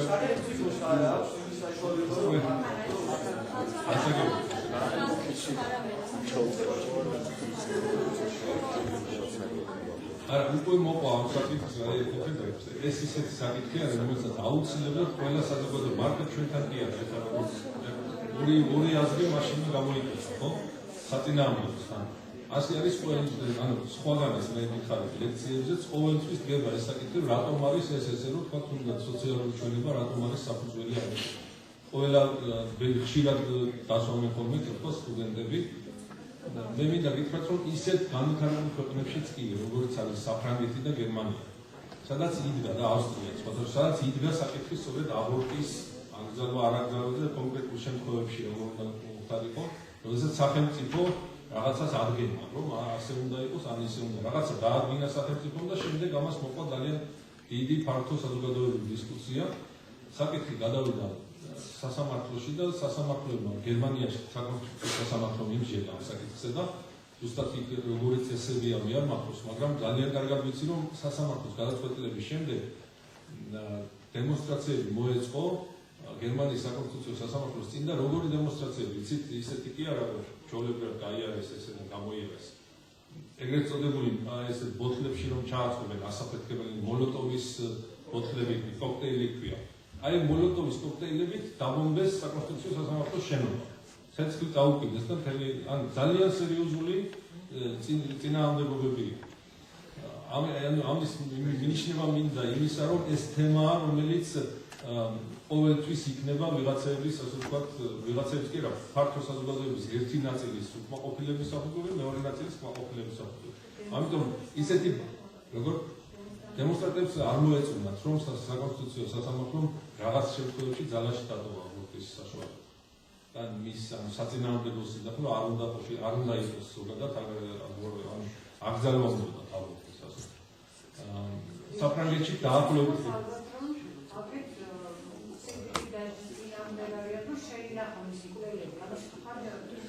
შეიძლება ზუსტად ვეგეთქვით, მაგრამ ეს დემონსტრაციები მიზანი სწორედ არ მოეწონათ, იმიტომ რომ ძალაში დარჩა, რომ რაღაც შემთხვევებში აბორტი ნებადართული დარჩა.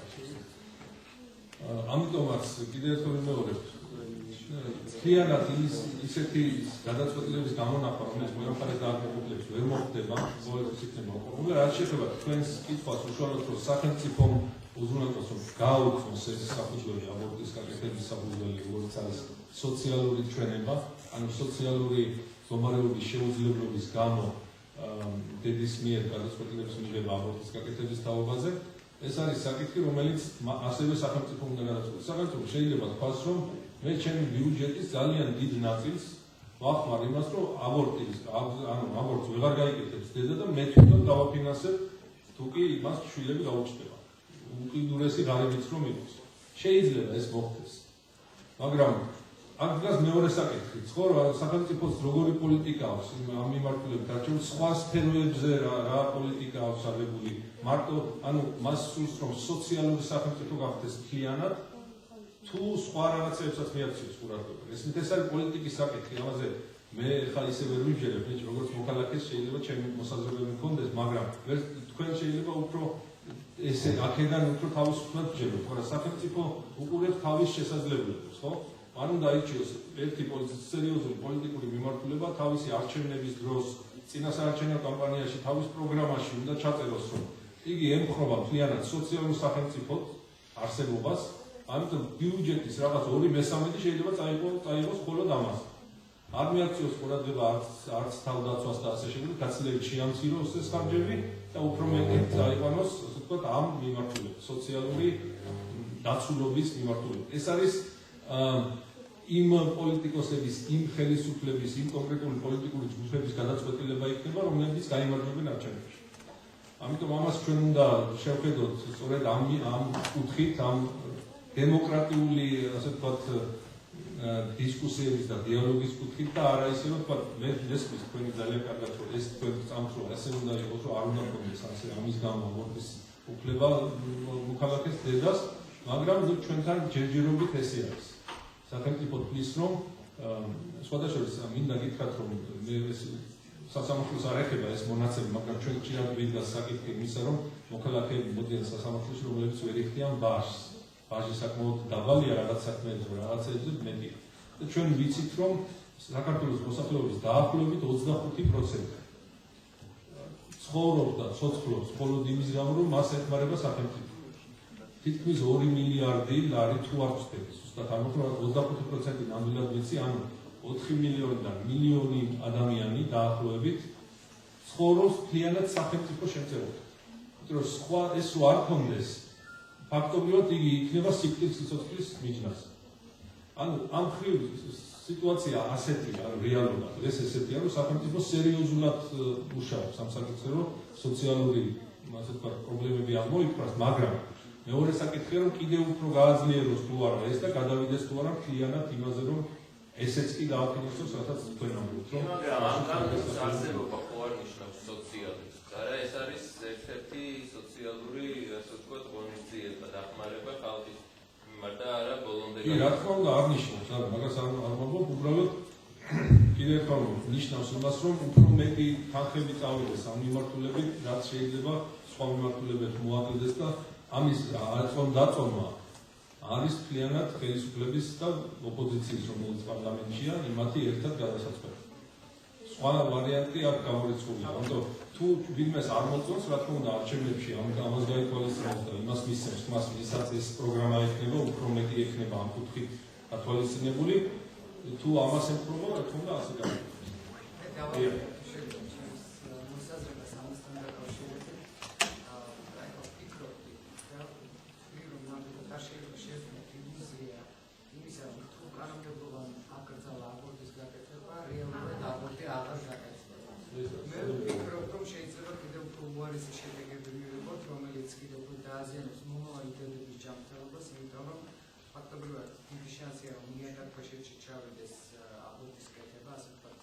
გაჩნდნენ აბორტ მახერები, რომლებიც ისედაც არსებობენ, რომლებიც კაცები უფრო დაბალი ანაზღაურებით იგივე მოსახლეობას ახორციელებენ და ასევე სხვა შორის ახლა ფილმს მოყვა ზოგადად ჩვენი საუბარი, ერთ-ერთი ფილმიც კი არსებობს.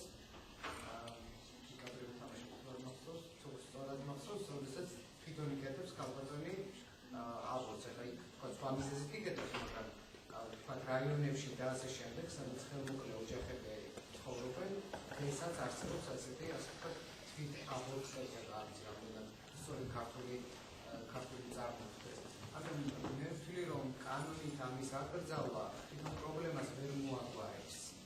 ალბათ უკეთესი იქნება, რომ ცოტა სხვა სწავლება არსებობდეს საზოგადოებაში, რომ ვთქვათ, უფრო სამოქალაქო მეთოდებით, უფრო სამედიცინო მეთოდებით შეეძლოს ქალმა და მამაკაცმა თავის დაცვა, რომ არ მივიდეთ ვთქვათ ასე სასიამოვნო შედეგამდე, ვიდრე თქვა დავკრძალოთ აბორტი და გავაჩინოთ თქვა შვილები, რომლებიც ასე ვთქვათ სახელმწიფოს შვილები იქნებიან და თქვა არ გაიზრდებიან იმ ოჯახურ პირობებში და იმ სიტყვაში, რომელსაც სადაც ზოგადად ყალიბდება პიროვნება, არა როგორც ცოცხალი არსება მხოლოდ, არამედ როგორც პიროვნება. ალბათ ჯობია ამას უფრო შევუწყოთ და თვითონ ოჯახმა განსაზღვროს, რამდენი შვილი უნდა ყავდეს, ვიდრე ჩვენ ვაიძულოთ ნებისმიერი ქალბატონი გააჩინა შვილი და მომეცემენ ეს ბავშვი და ამიტომ მე ვაჭმევ და ვთქვათ რაღაცა ეს ორჯეროვის დონეზე განათლებას მივცა. მე როგორც ქალს და როგორც დედას არ მიმაჩნია, რომ ეს სწორი მიდგომაა. ალბათ ჯობია კიდევ ვიმეორებ, რომ აი ეს სწავლება მოხდეს საზოგადოებისა და მართლა თავისი ცხოვრება იმდენად ცხოვრებასაც ის ამ შემთხვევაში ვთქვათ არ დავალდებოდა, რომ სახელმწიფოს გაუჩინოს ბავშვები სიმპალკების მომრავლება რომ არ მოხდეს. უბრალოდ შეიძლება ეს ცოტა განსხვავებული, მაგრამ მაინც ჩემს საკუთარი აზრია.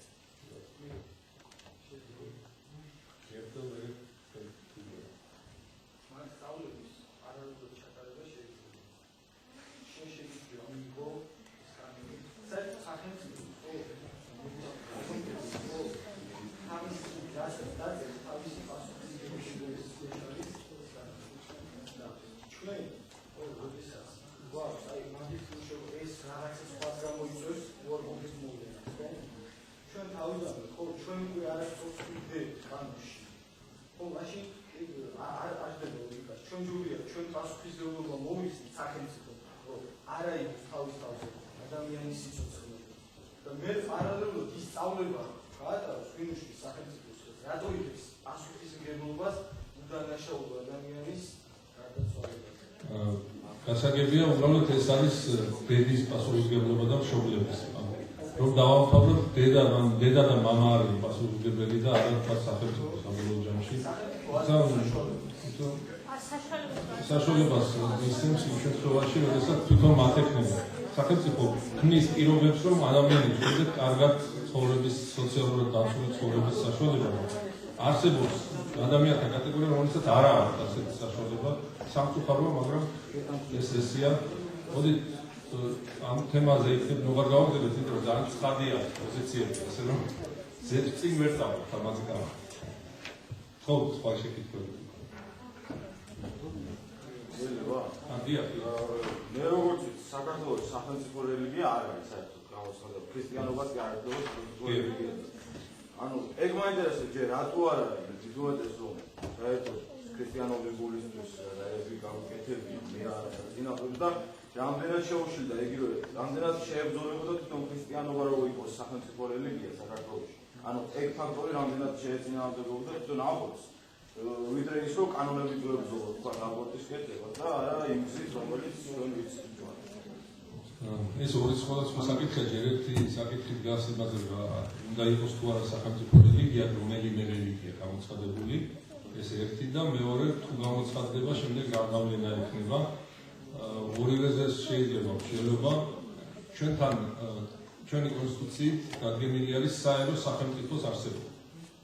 საერო სახელმწიფო ნიშნავს იმას, რომ აი ძალიან მარტივად რო ვამბობთ რა.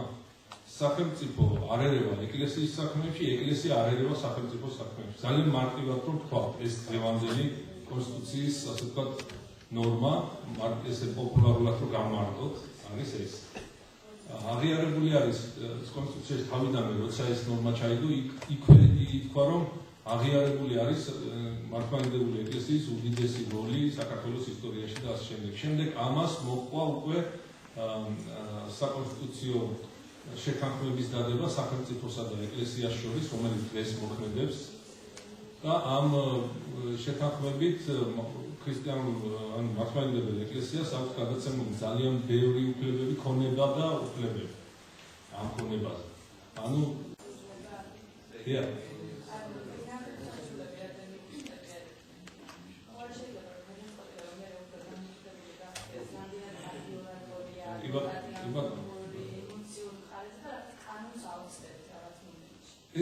ეს რისკი არსებობს, მაგრამ ეს არის რა იცი ობიექტურობიდან გამომდინარე რისკი და რა ანუ მხარეების რისკი არის ესა.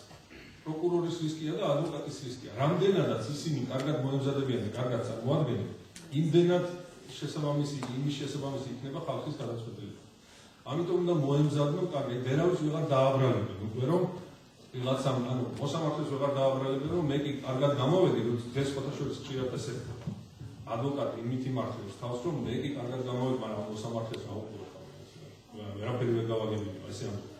მაგრამ იმ შემთხვევაში ვერავინ ამას ვეღარ ეთქვის, იმიტომ რომ მოსამართლე არ ერევა, მას არ გამოვოს გადაწყვეტილება, იგი აკონტროლებს პროცესუალურ მიმდინარეობას ამ საქმის განხილვის. ვიღაცამ არასწორად არ მოიტანოს მტკიცებულება, იმ დროს არ მოიტანოს, როცა საჭიროა და ასე შემდეგ. რაღაცა არ დაიგოს საპროცესო წესები. სხვა შემთხვევაში ყველაფერი არის მხარეების პასუხისმგებლობა. თუ კარგად მოემზადა ადვოკატი და ისე კარგად ილაპარაკა, რომ დაარწმუნა ყველა სინამდვილეში მართლა დამნაშავე იყო, მაგრამ გადაათქმევინა ისეთი არგუმენტები მოიყვანა, რა თქმა უნდა, ეს ხალხის გადაწყვეტილებაც ისეთი რაღაცნაირად ჩვენ ავწევთ იმას, რაც თქვენ ბრძანეთ, რომ შეიძლება ზუსტად ის ადამიანი არ დაისაჯოს, ვისი დასჯაც იყო საჭირო. გადაწყვეტილება თავიდან უნდა მიიღონ 12-მ ერთხმად, თუ ასე არ მოხდა, რაღაც მეგონი 3 თუ 6 საათი აქვს ამისათვის, ზუსტად აღარ მახსოვს.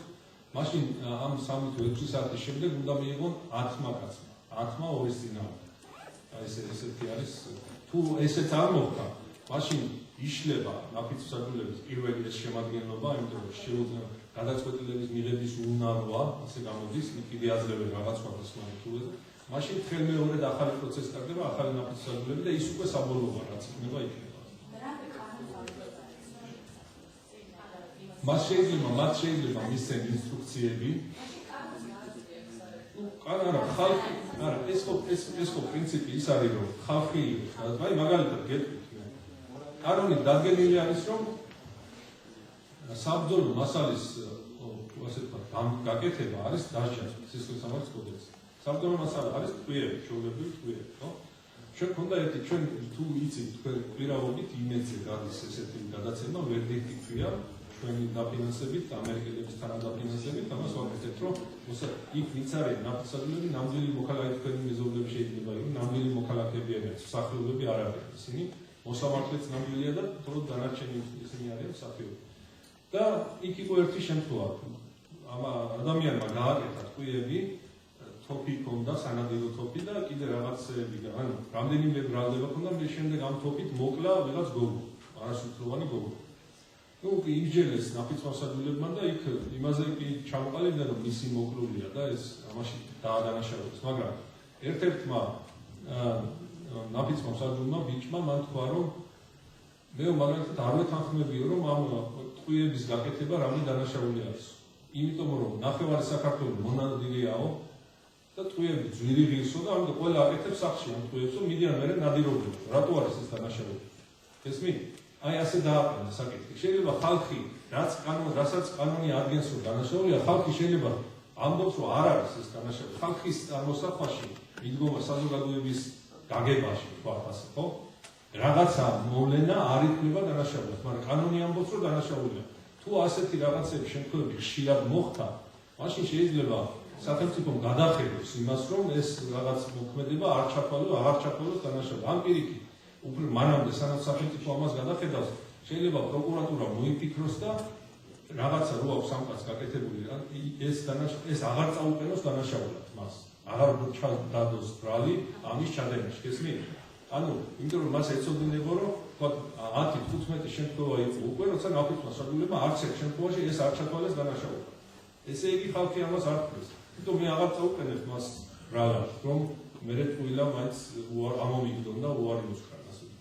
აი ეს არის პრინციპი. დიახ.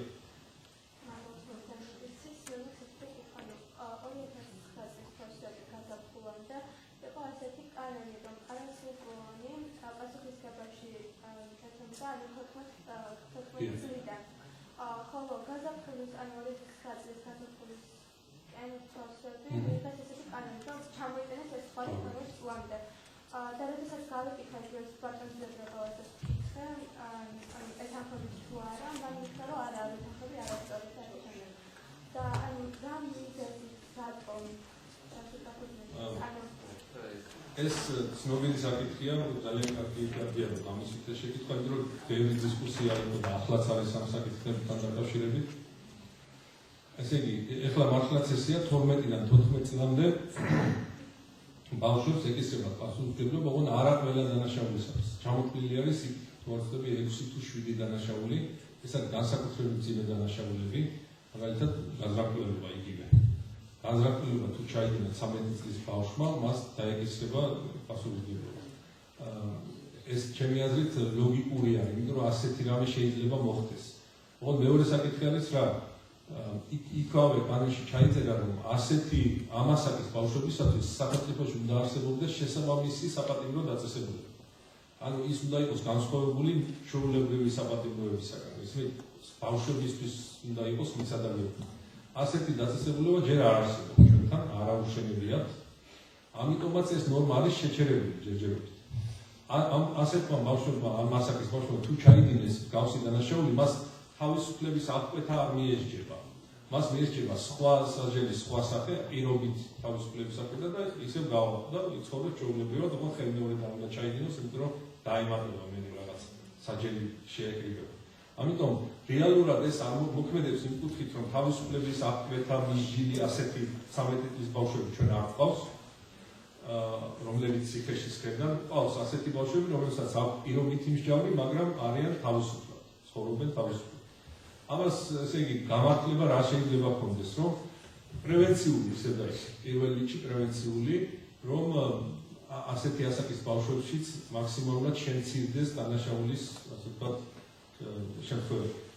მეორე შემთხვევა შეიძლება იყოს ისეთი, რომ თუ ესეთი საპატიმრო დაწესებულება იარსებებს, რომ იმდენად დანაშაულისკენ არის გადახვილი 13 წლის მოზარდი, რომ აუცილებელია მისი იზოლირება. ასეთ შემთხვევაში მას მოათავსებენ სწორედ იმ დაწესებულებაში, რომელიც მისადაგებული უნდა იყოს მისთვის უზრუნველყოფილი სწავლა, განათლება და ასე შემდეგ და ბევრი რამე რაც ჩვენ პრაქტიკაში აქამდე არ ყოფილა და უცხოელები ისწავლობენ ახლა ამ საკითხებს, რომ ესეთი დაწესებულება მომზადდეს. დიახ? კოლონიაში არ შეიძლება, იმიტომ რომ იქ არიან 14 წლიდან და ზევით. იმათთვის კიდევ უფრო სხვანაირი უნდა იყოს, ესე 12-დან 14 წლამდე კიდე განსხვავებული უნდა იყოს 14-დან 18 წლამდე ბავშვების გარდა. ამიტომაც ეს პირობა არის დადებული კანონში ესეთი.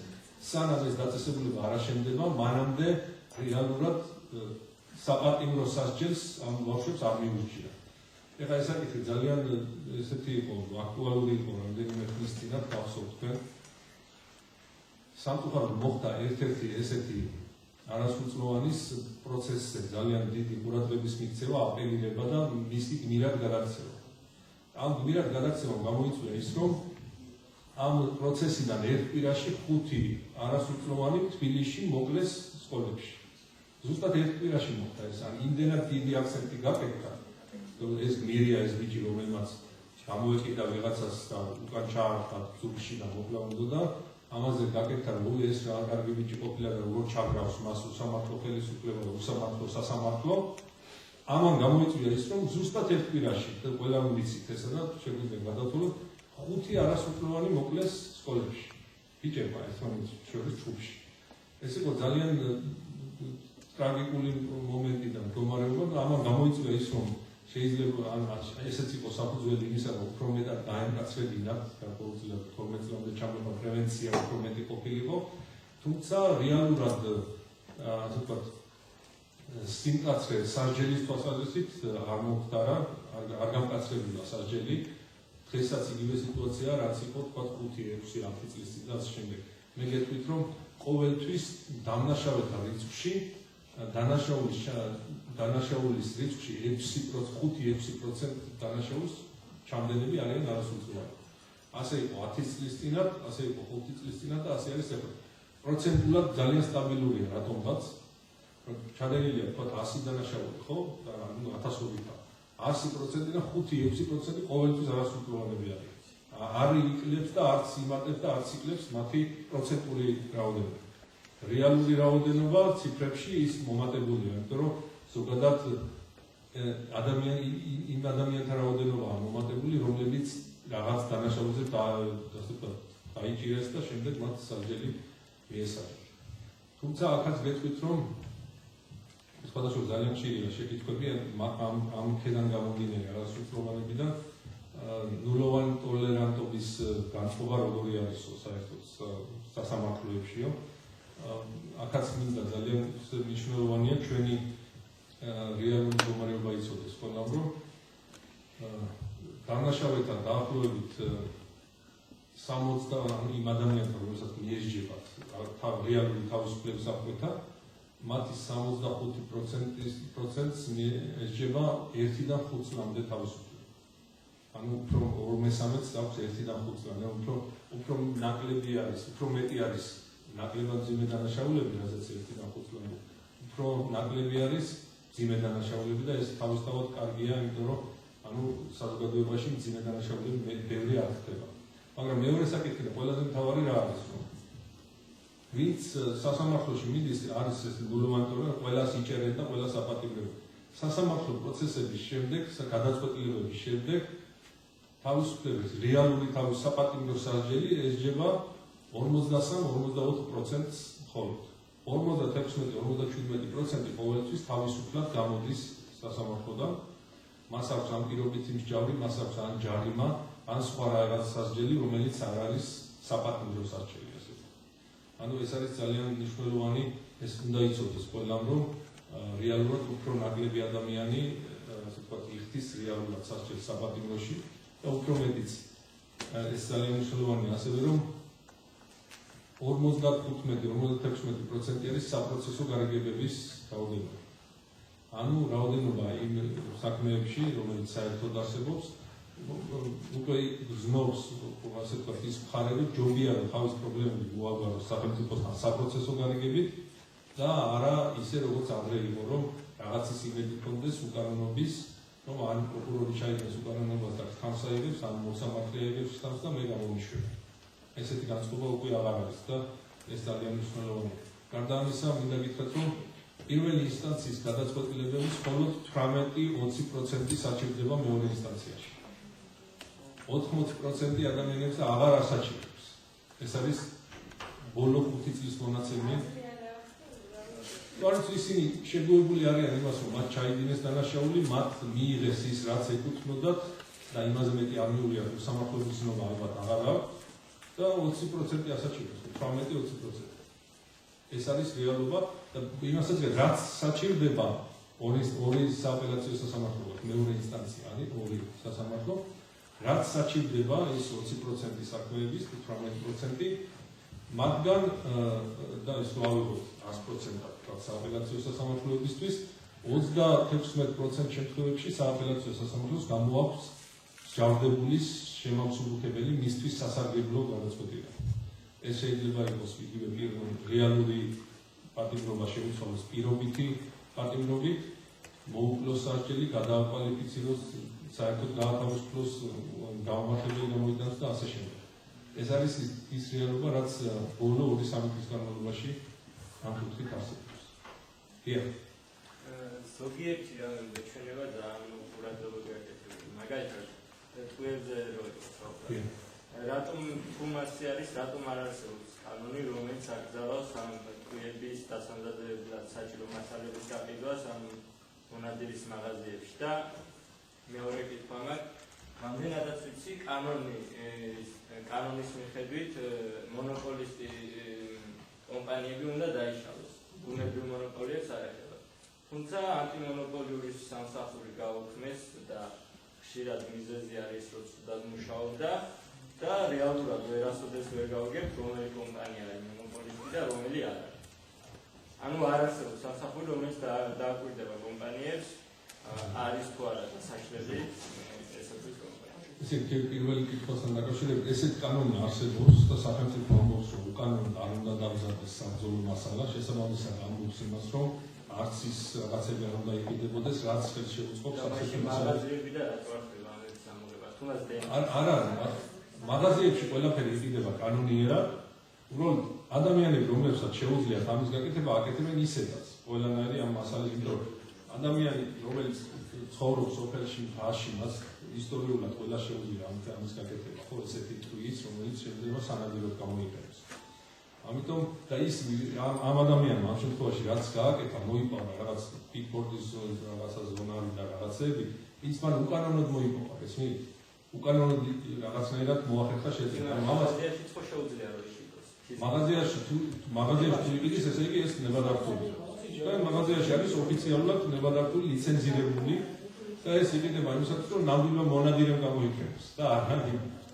ამიტომ ეს მოგვარებულია ეს საკითხი უბრალოდ ეს რიგის კანონის დარღვევით თუ ვინმე აკეთებს, ის უნდა დაისაჯოს უკვე და ეს უკვე სახელმწიფო დადებულება. ვინც კანონის დარღვევით თუ ყიდის, რა თქმა უნდა დაისაჯოს. კანონის დაცვით თუ ყიდის, არ უნდა დაისაჯოს, იმიტომ რომ წინასწარ აქვს მას აღებული ლიცენზია, რისი გაკითხვა შეიძლება ოფიციალურად, ყველას შეუძლია აიღოს ლიცენზია და გაკეთოს. ეს თვითონ სახელმწიფოში ეს დადგენილია და ამის პრობლემა არ არსებობს. მეორე რაც შეეხება მონოპოლიებს, იმის გამო რომ მონოპოლიური სამსახური გაუქმდა და ჩვენ პრობლემები გვაქვს, ეს არ იქნება მე მგონი სწორი. რომ მონოპოლიური სამსახური როცა არსებობდა, მაშინ უფრო მეტი პრობლემები ჰქონდა ამ მიმართულებით.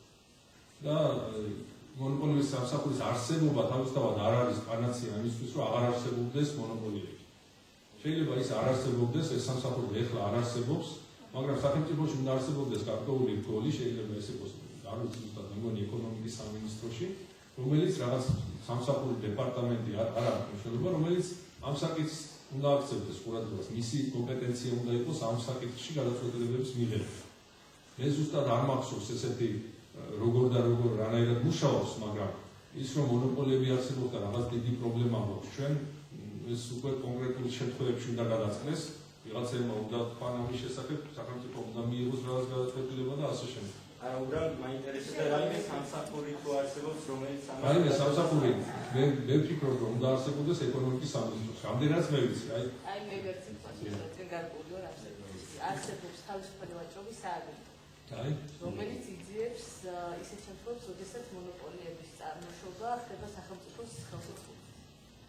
ამიტომ სამსახური არსებობს უბრალოდ სახეცვლიერების რაც ნიშნავს იმას, რომ პრივილეგიას მიენიჭა, თქვათ, ტენდერი ჩატარდა და პრივილეგია მიენიჭა ერთ-ერთ კომპანიას ისეთ, რომელიც როგორც პირობებით მაგალითად არ იყო საუკეთესო. ან კანონი მიიღო სახელმწიფომ ისეთი, რომ ფაქტიურად მონოპოლია შექმნა. მაგალითად თქვა, რომ იცის, რომ ვიღაც ამზადებს კარგ ქსეროქსის აპარატებს, თქვა, რომ აი სკოლებში უნდა იყენებდეს მხოლოდ ესეთი ქსეროქსის აპარატები. ამით ავტომატურად მონოპოლია შეიქმნება. ამიტომ არსებობს ესეთი კანონი, უბრალოდ მონოპოლიის, ანტიმონოპოლიური სამსახური აღარ ქვია, ქვია თავისუფალი ვაჭრობის სააგენტო. მაგრამ სახელმწიფოს ხელშეწყობის გარეშეც შეიძლება შეიქმნას მონოპოლია. ეს სადაოსაკითხია. ეს სადაოსაკითხია, იმიტომ რომ ეგეთ შემთხვევაში მაშინ ვინც უნდა შეიქმნას, ვინც შეიძლება შეიქმნას, რომ მან განახორციელოს კონტროლს, რეალურ კონტროლს ვერ განახორციელებს, იმიტომ რომ არ ექნება მას ის ძალა, რომელიც შეიძლება ჰქონდეს სახელმწიფოს მიერ დაწესებულ შესაბამის ორგანოს. დიახ. რატომ არის მოსამართლეს დანიშნეს ასეთი დაბალი საქართველოში? ან როგორ ფიქრობთ, რამდენად გზად არის და რა ტიპის ახალგაზრდა იყო სამხარეო პასუხისმგებლობას აკეთებ თავზე? ისიც რა ჩვენ ამ საკითხზე ბევრი ვიფიქრეთ, აქამდე იყო 30 წელი. ახლა დიდი განსხვავება არ არის 28-სა და 30 წლის შორის, მაგრამ მაინც ბევრი ამბობდა, რომ 28 წელი არ უნდა იყოს, იმიტომ რომ პატარა მცირე ასაკი.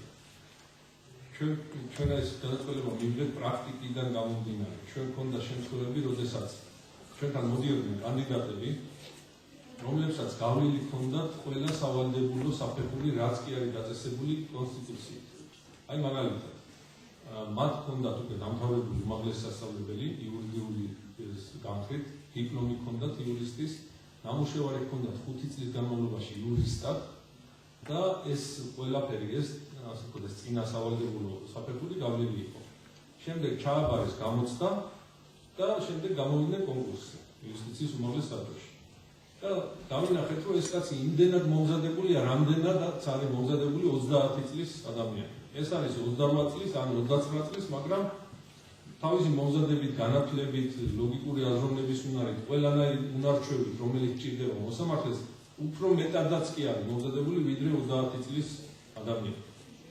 თან იმავდროულად ჩვენ გვქონდა ძალიან რთული სიტუაცია 2005-6 წლებში, როდესაც ძალიან ბევრი ვაკანსია იყო სამართლებში და აუცილებელი იყო ახალი კადრები, ახალი მოსამართლეები, ეს ამას უკავშირდებოდა ყველა შემთხვევაში და ამ ორი რეალობიდან, ორი მიმართულებით რეალობიდან გამომდინარე, ჩვენ მივიღეთ გადაწყვეტილება პარლამენტმა საბოლოოდ ეს გააკეთა, რომ ასაკი დაიწია 28 წლამდე. ეხლაც იგივე აზრის ვარ და ვამბობ, რომ როდესაც ადამიანს გავლილი აქვს ყველაფერი ზუსტად ისე, როგორც ნებისმიერ, რომელიც არის 30, 31, 32 წლის, მაგრამ თავისი მომზადების დონე, თავისი განათლებით, ყველა უნარჩვევით, რაც მოსამართლე, ყველა წარსულით, მუშაობით, წინა გამოცდილებით, იმა უკეთესია ამ ადამიანებზე, უფროს ადამიანებზე. რატომ არ შეიძლება იგი დაინიშნოს მოსამართლეს? მე ვფიქრობ, რომ შეიძლება.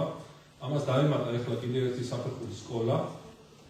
როგორც ვთქვით, 14 თვე კიდე ცალკე უნდა იმუშაოს იქა, რომ იქ კარგად დაიაროს და შემდეგ გამოვიდეს და დაინიშნოს.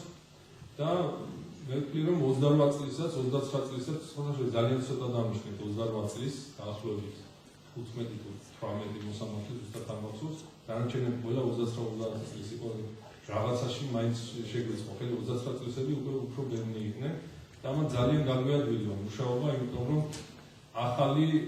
ახალი ენერგიით, ახალი მოტივაციით, ახალი კადრი მოვიდა და ჩვენთვის ძალიან მნიშვნელოვანი იყო, რომ მათ დაეწყოთ მოსამართლეობა და ჩავთვალეთ, რომ ისინი საკმარისად იყვნენ უკვე მომზადებული. თუმცა აქვე იმასაც დავამატებ, რომ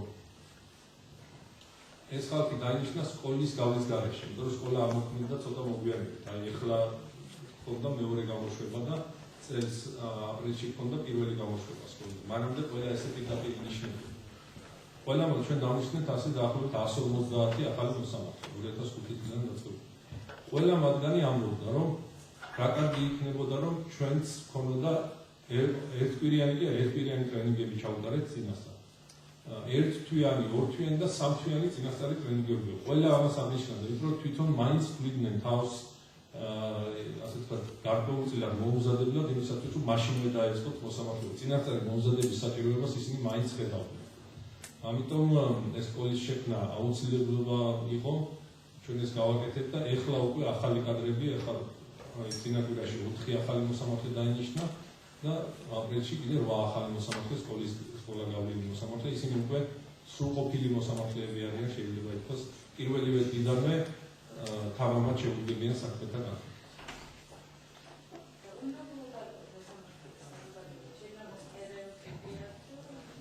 იცით რა, მაინც და მაინც თავიდან ჯერეთ ის ასე ვთქვათ, პრეზუმპცია უნდა აიღოთ, რომ სასამართლოში კმაყოფილი ვერ იქნება ორივე მხარე. ყოველთვის მხოლოდ ერთი მხარე იქნება კმაყოფილი, ხო? მეორე მხარე ყოველთვის უკმაყოფილი იქნება. ანუ ეს თავის დავლინე არსებობს, რომ სასამართლოს მიმართ განწყობა არ იქნება ისეთი, რომ ყველაზე ბაშად უყვარდეს.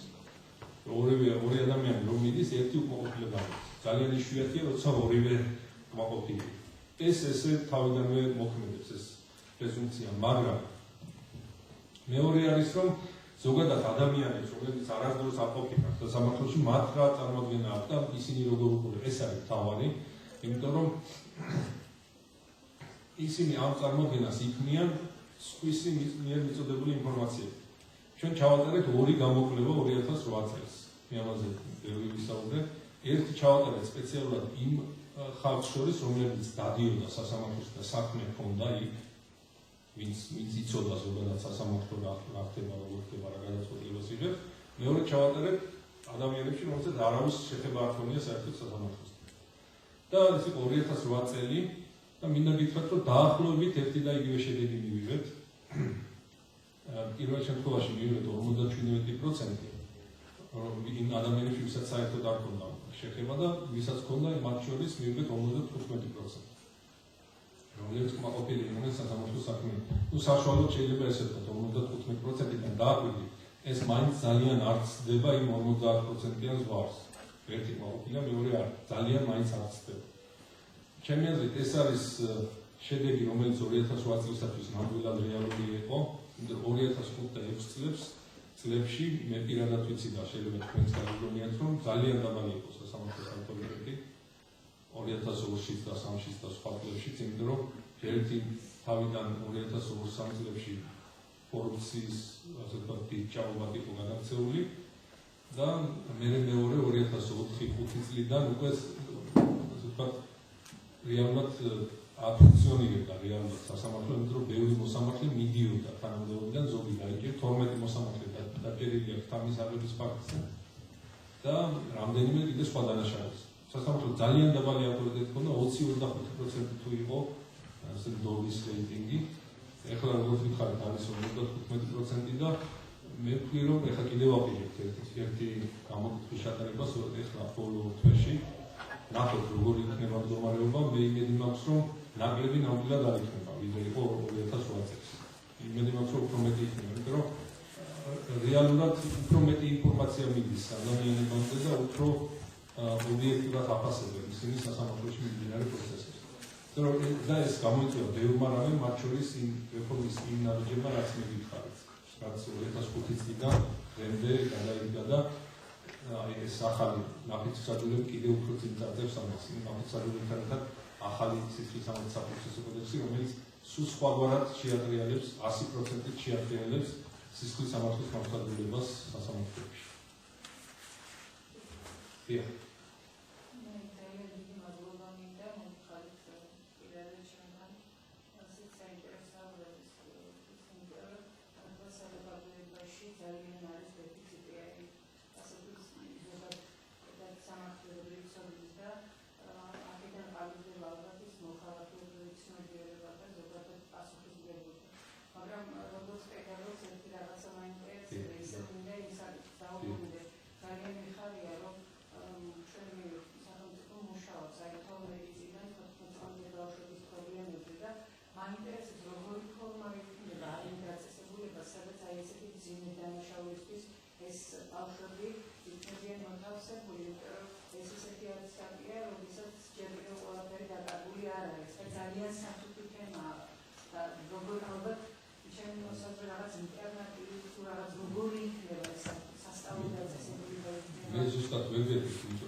თუმცა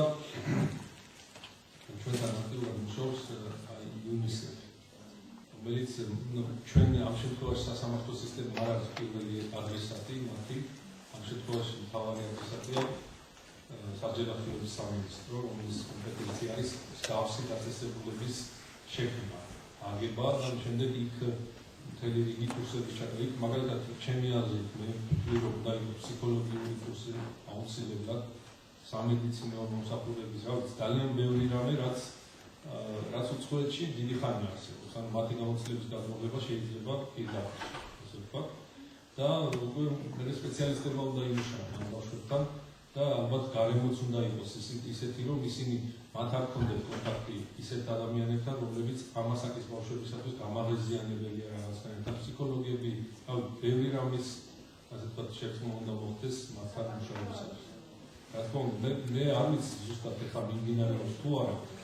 იცით რომ არის 2 თუ 3 ახალი დაწესებულება შენდება, ოღონდ ეს არა ამ პატარებისთვის, არამედ ჩვეულებრივი დამუშავების დიდებისთვის.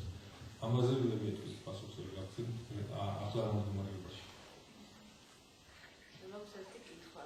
სემინარებზე ძალიან ხშირად ისმოდა წინა 2 წლის განმავლობაში შეკითხვა, ან ვიდეო როლებთან დაკავშირებით პატრიარქის როლს. ჩვენ წინა კვირაში 2 კვირის წინ ნახეთ ფილმი ხალხი ლარიფესტის წინააღმდეგ, რომელშიც დაახლოებით მსგავსი საქმე იყო ამ ფილმში შეერთებული შტატების სასამართლოს გადაწყვეტილება ასახული, რომელშიც ამართლებენ ლარიფის, რომელსაც ასე რომ უხავსად იხუმრა ერთ-ერთი რელიგიური მოღვაწის მიმართ.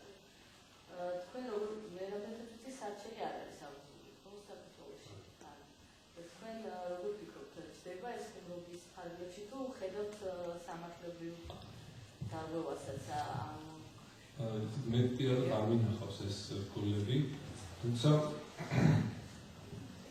უნდა გითხრათ, რომ ამერიკის შეერთებული შტატების პრაქტიკა, მოსაძულება ამ მიმართულებით ცოტა არ იყოს განსხვავდება ევროპული პრაქტიკისა. იქ თითქმის აბსოლუტური, ასე ვთქვათ, აბსოლუტურ უფლებად არის მიჩნეული სიტყვის თავისუფლება. თითქმის. ანუ ძალიან იშვიათია შემთხვევები, როდესაც სიტყვის თავისუფლება შეზღუდეს რაღაცის, ასე ვთქვათ, ხარჯზე.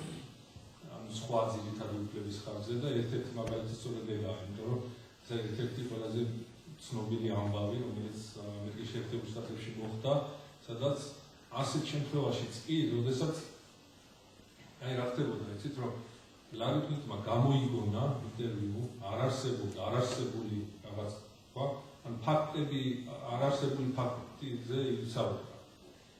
და იმავდროულად შეურაცხყოფელი ინტერვიუ გააკეთა.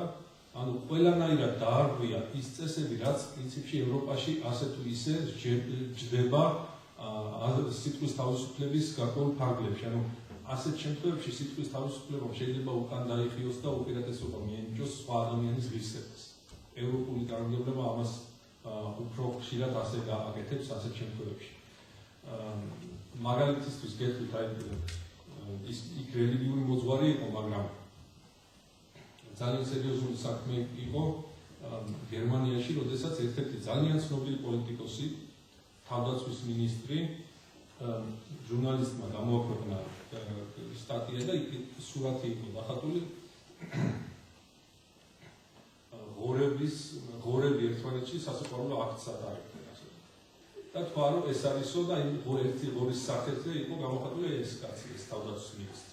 მაგრამ გერმანიის სასამართლომ ეს მიიჩნია შეურაცხყოფად. ანუ ამ შემთხვევაში პირიქით მის ღირსება დაიცვა იმ პოლიტიკოსს. ესმით, ასეთ შემთხვევაშიც კი როცა რელიგიას კი არა, ჩვეულებრივ პოლიტიკოსს ეხებოდა საქმე, რელიგიურს კი არა, ჩვეულებრივ პოლიტიკოსს. ანუ შედარებით უფრო მკაცრი არის სიტყვის თავისუფლება ევროპული პრაქტიკა. რაც შეეხება ჩვენს პრაქტიკას, ჩვენთან ესეთი დავები 2004 წლის შემდეგ არის თითქმის მინიმუმამდე დასული და რატომ გეტყვით? იმიტომ რომ ჩვენთან არის მიღებული კანონი სიტყვისა და გამოხატვის თავისუფლების შესახებ. ბევრი კამათი მოყვა ამ კანონს, მაგრამ საბოლოო ჯამში ეს იყო ერთ-ერთი მთავარი ასე ვთქვათ მიდგომა იმისაკენ, რომ სიტყვის თავისუფლება შეუზღუდველი ყოფილიყო, ხელისუფლების პოზიცია იყო ესა.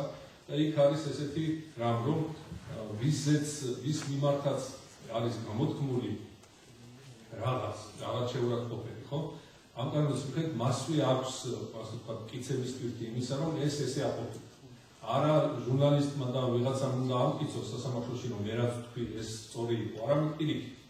ადამიანმა რომელზეც რაღაცა თქვეს, რომელზეც ვიღაცა მესმედია გაავრცელა რაღაც ინფორმაცია, მან უნდა ამტკიცოს თავიდანვე, რომ ეს რაც გაავრცელეს ჩემ შესახებ, სწორი არ არის. ეს არის ტყუილი ფაქტები. და ის ტყუილი გაავრცელეს ჩემ შესახებ. ხოლო ამის შემდეგ გება მეორე მხარის ან იგივე ჟურნალისტის ან იმ ადამიანის პასუხისმგებლობის საკითხი, ვინც რაღაც გააკეთა. ანუ ამის პრინციპი ამ კანონის მიღებისა იყო ის, რომ უფრო მეტად დაცული ყოფილიყო სიტყვის თავისუფლება. უფრო მეტი ღირებულება მიანიჭეს სიტყვის თავისუფლებას და შესაბამისადაც ძალიან ცოტა არის ესეთი საქმეები, აი თითზე ჩამოსახლელი შეიძლება იყოს. ერთი იყო როგორც მახსოვს ზუგდიდში გუბერნატორის წინააღმდეგ, რომელიც გუბერნატორმა წააგო, შეიტანა მასარჩევი, მაგრამ წააგო, იმიტომ რომ ჟურნალისტამ სიტყვის თავისუფლება არ შეიზღუდა, ესმით, რომ ის წინააღმდეგ რაღაც გააკეთა ჟურნალისტმა, სხვა ისეთი არც მაგონდება. ამიტომ ეხლა საინტერესოა თვითონ რგოლების შინაარსი და იმის განახვა, რა და როგორ შეურაცხყოფელი რომ იყო ყველა ვიცით, მაგრამ როგორ რანაირად ეს უკვე კონკრეტულ შემთხვევაში არის გადასაწყვეტი და უფრო მეტად ალბათ მაინც სავარაუდოდ ჩვენ ევროპული კანონმდებლობიდან და ამ პრაქტიკიდან თუ გამოვალთ, უფრო სავარაუდოა რომ იგი დაისაჯოს, ვინც ეს გააკეთა, მაგრამ წინასწარ ვერავინ ამას ვერ იცის. თუ კონკრეტული ფაქტები არ იქნება გამოტანილი.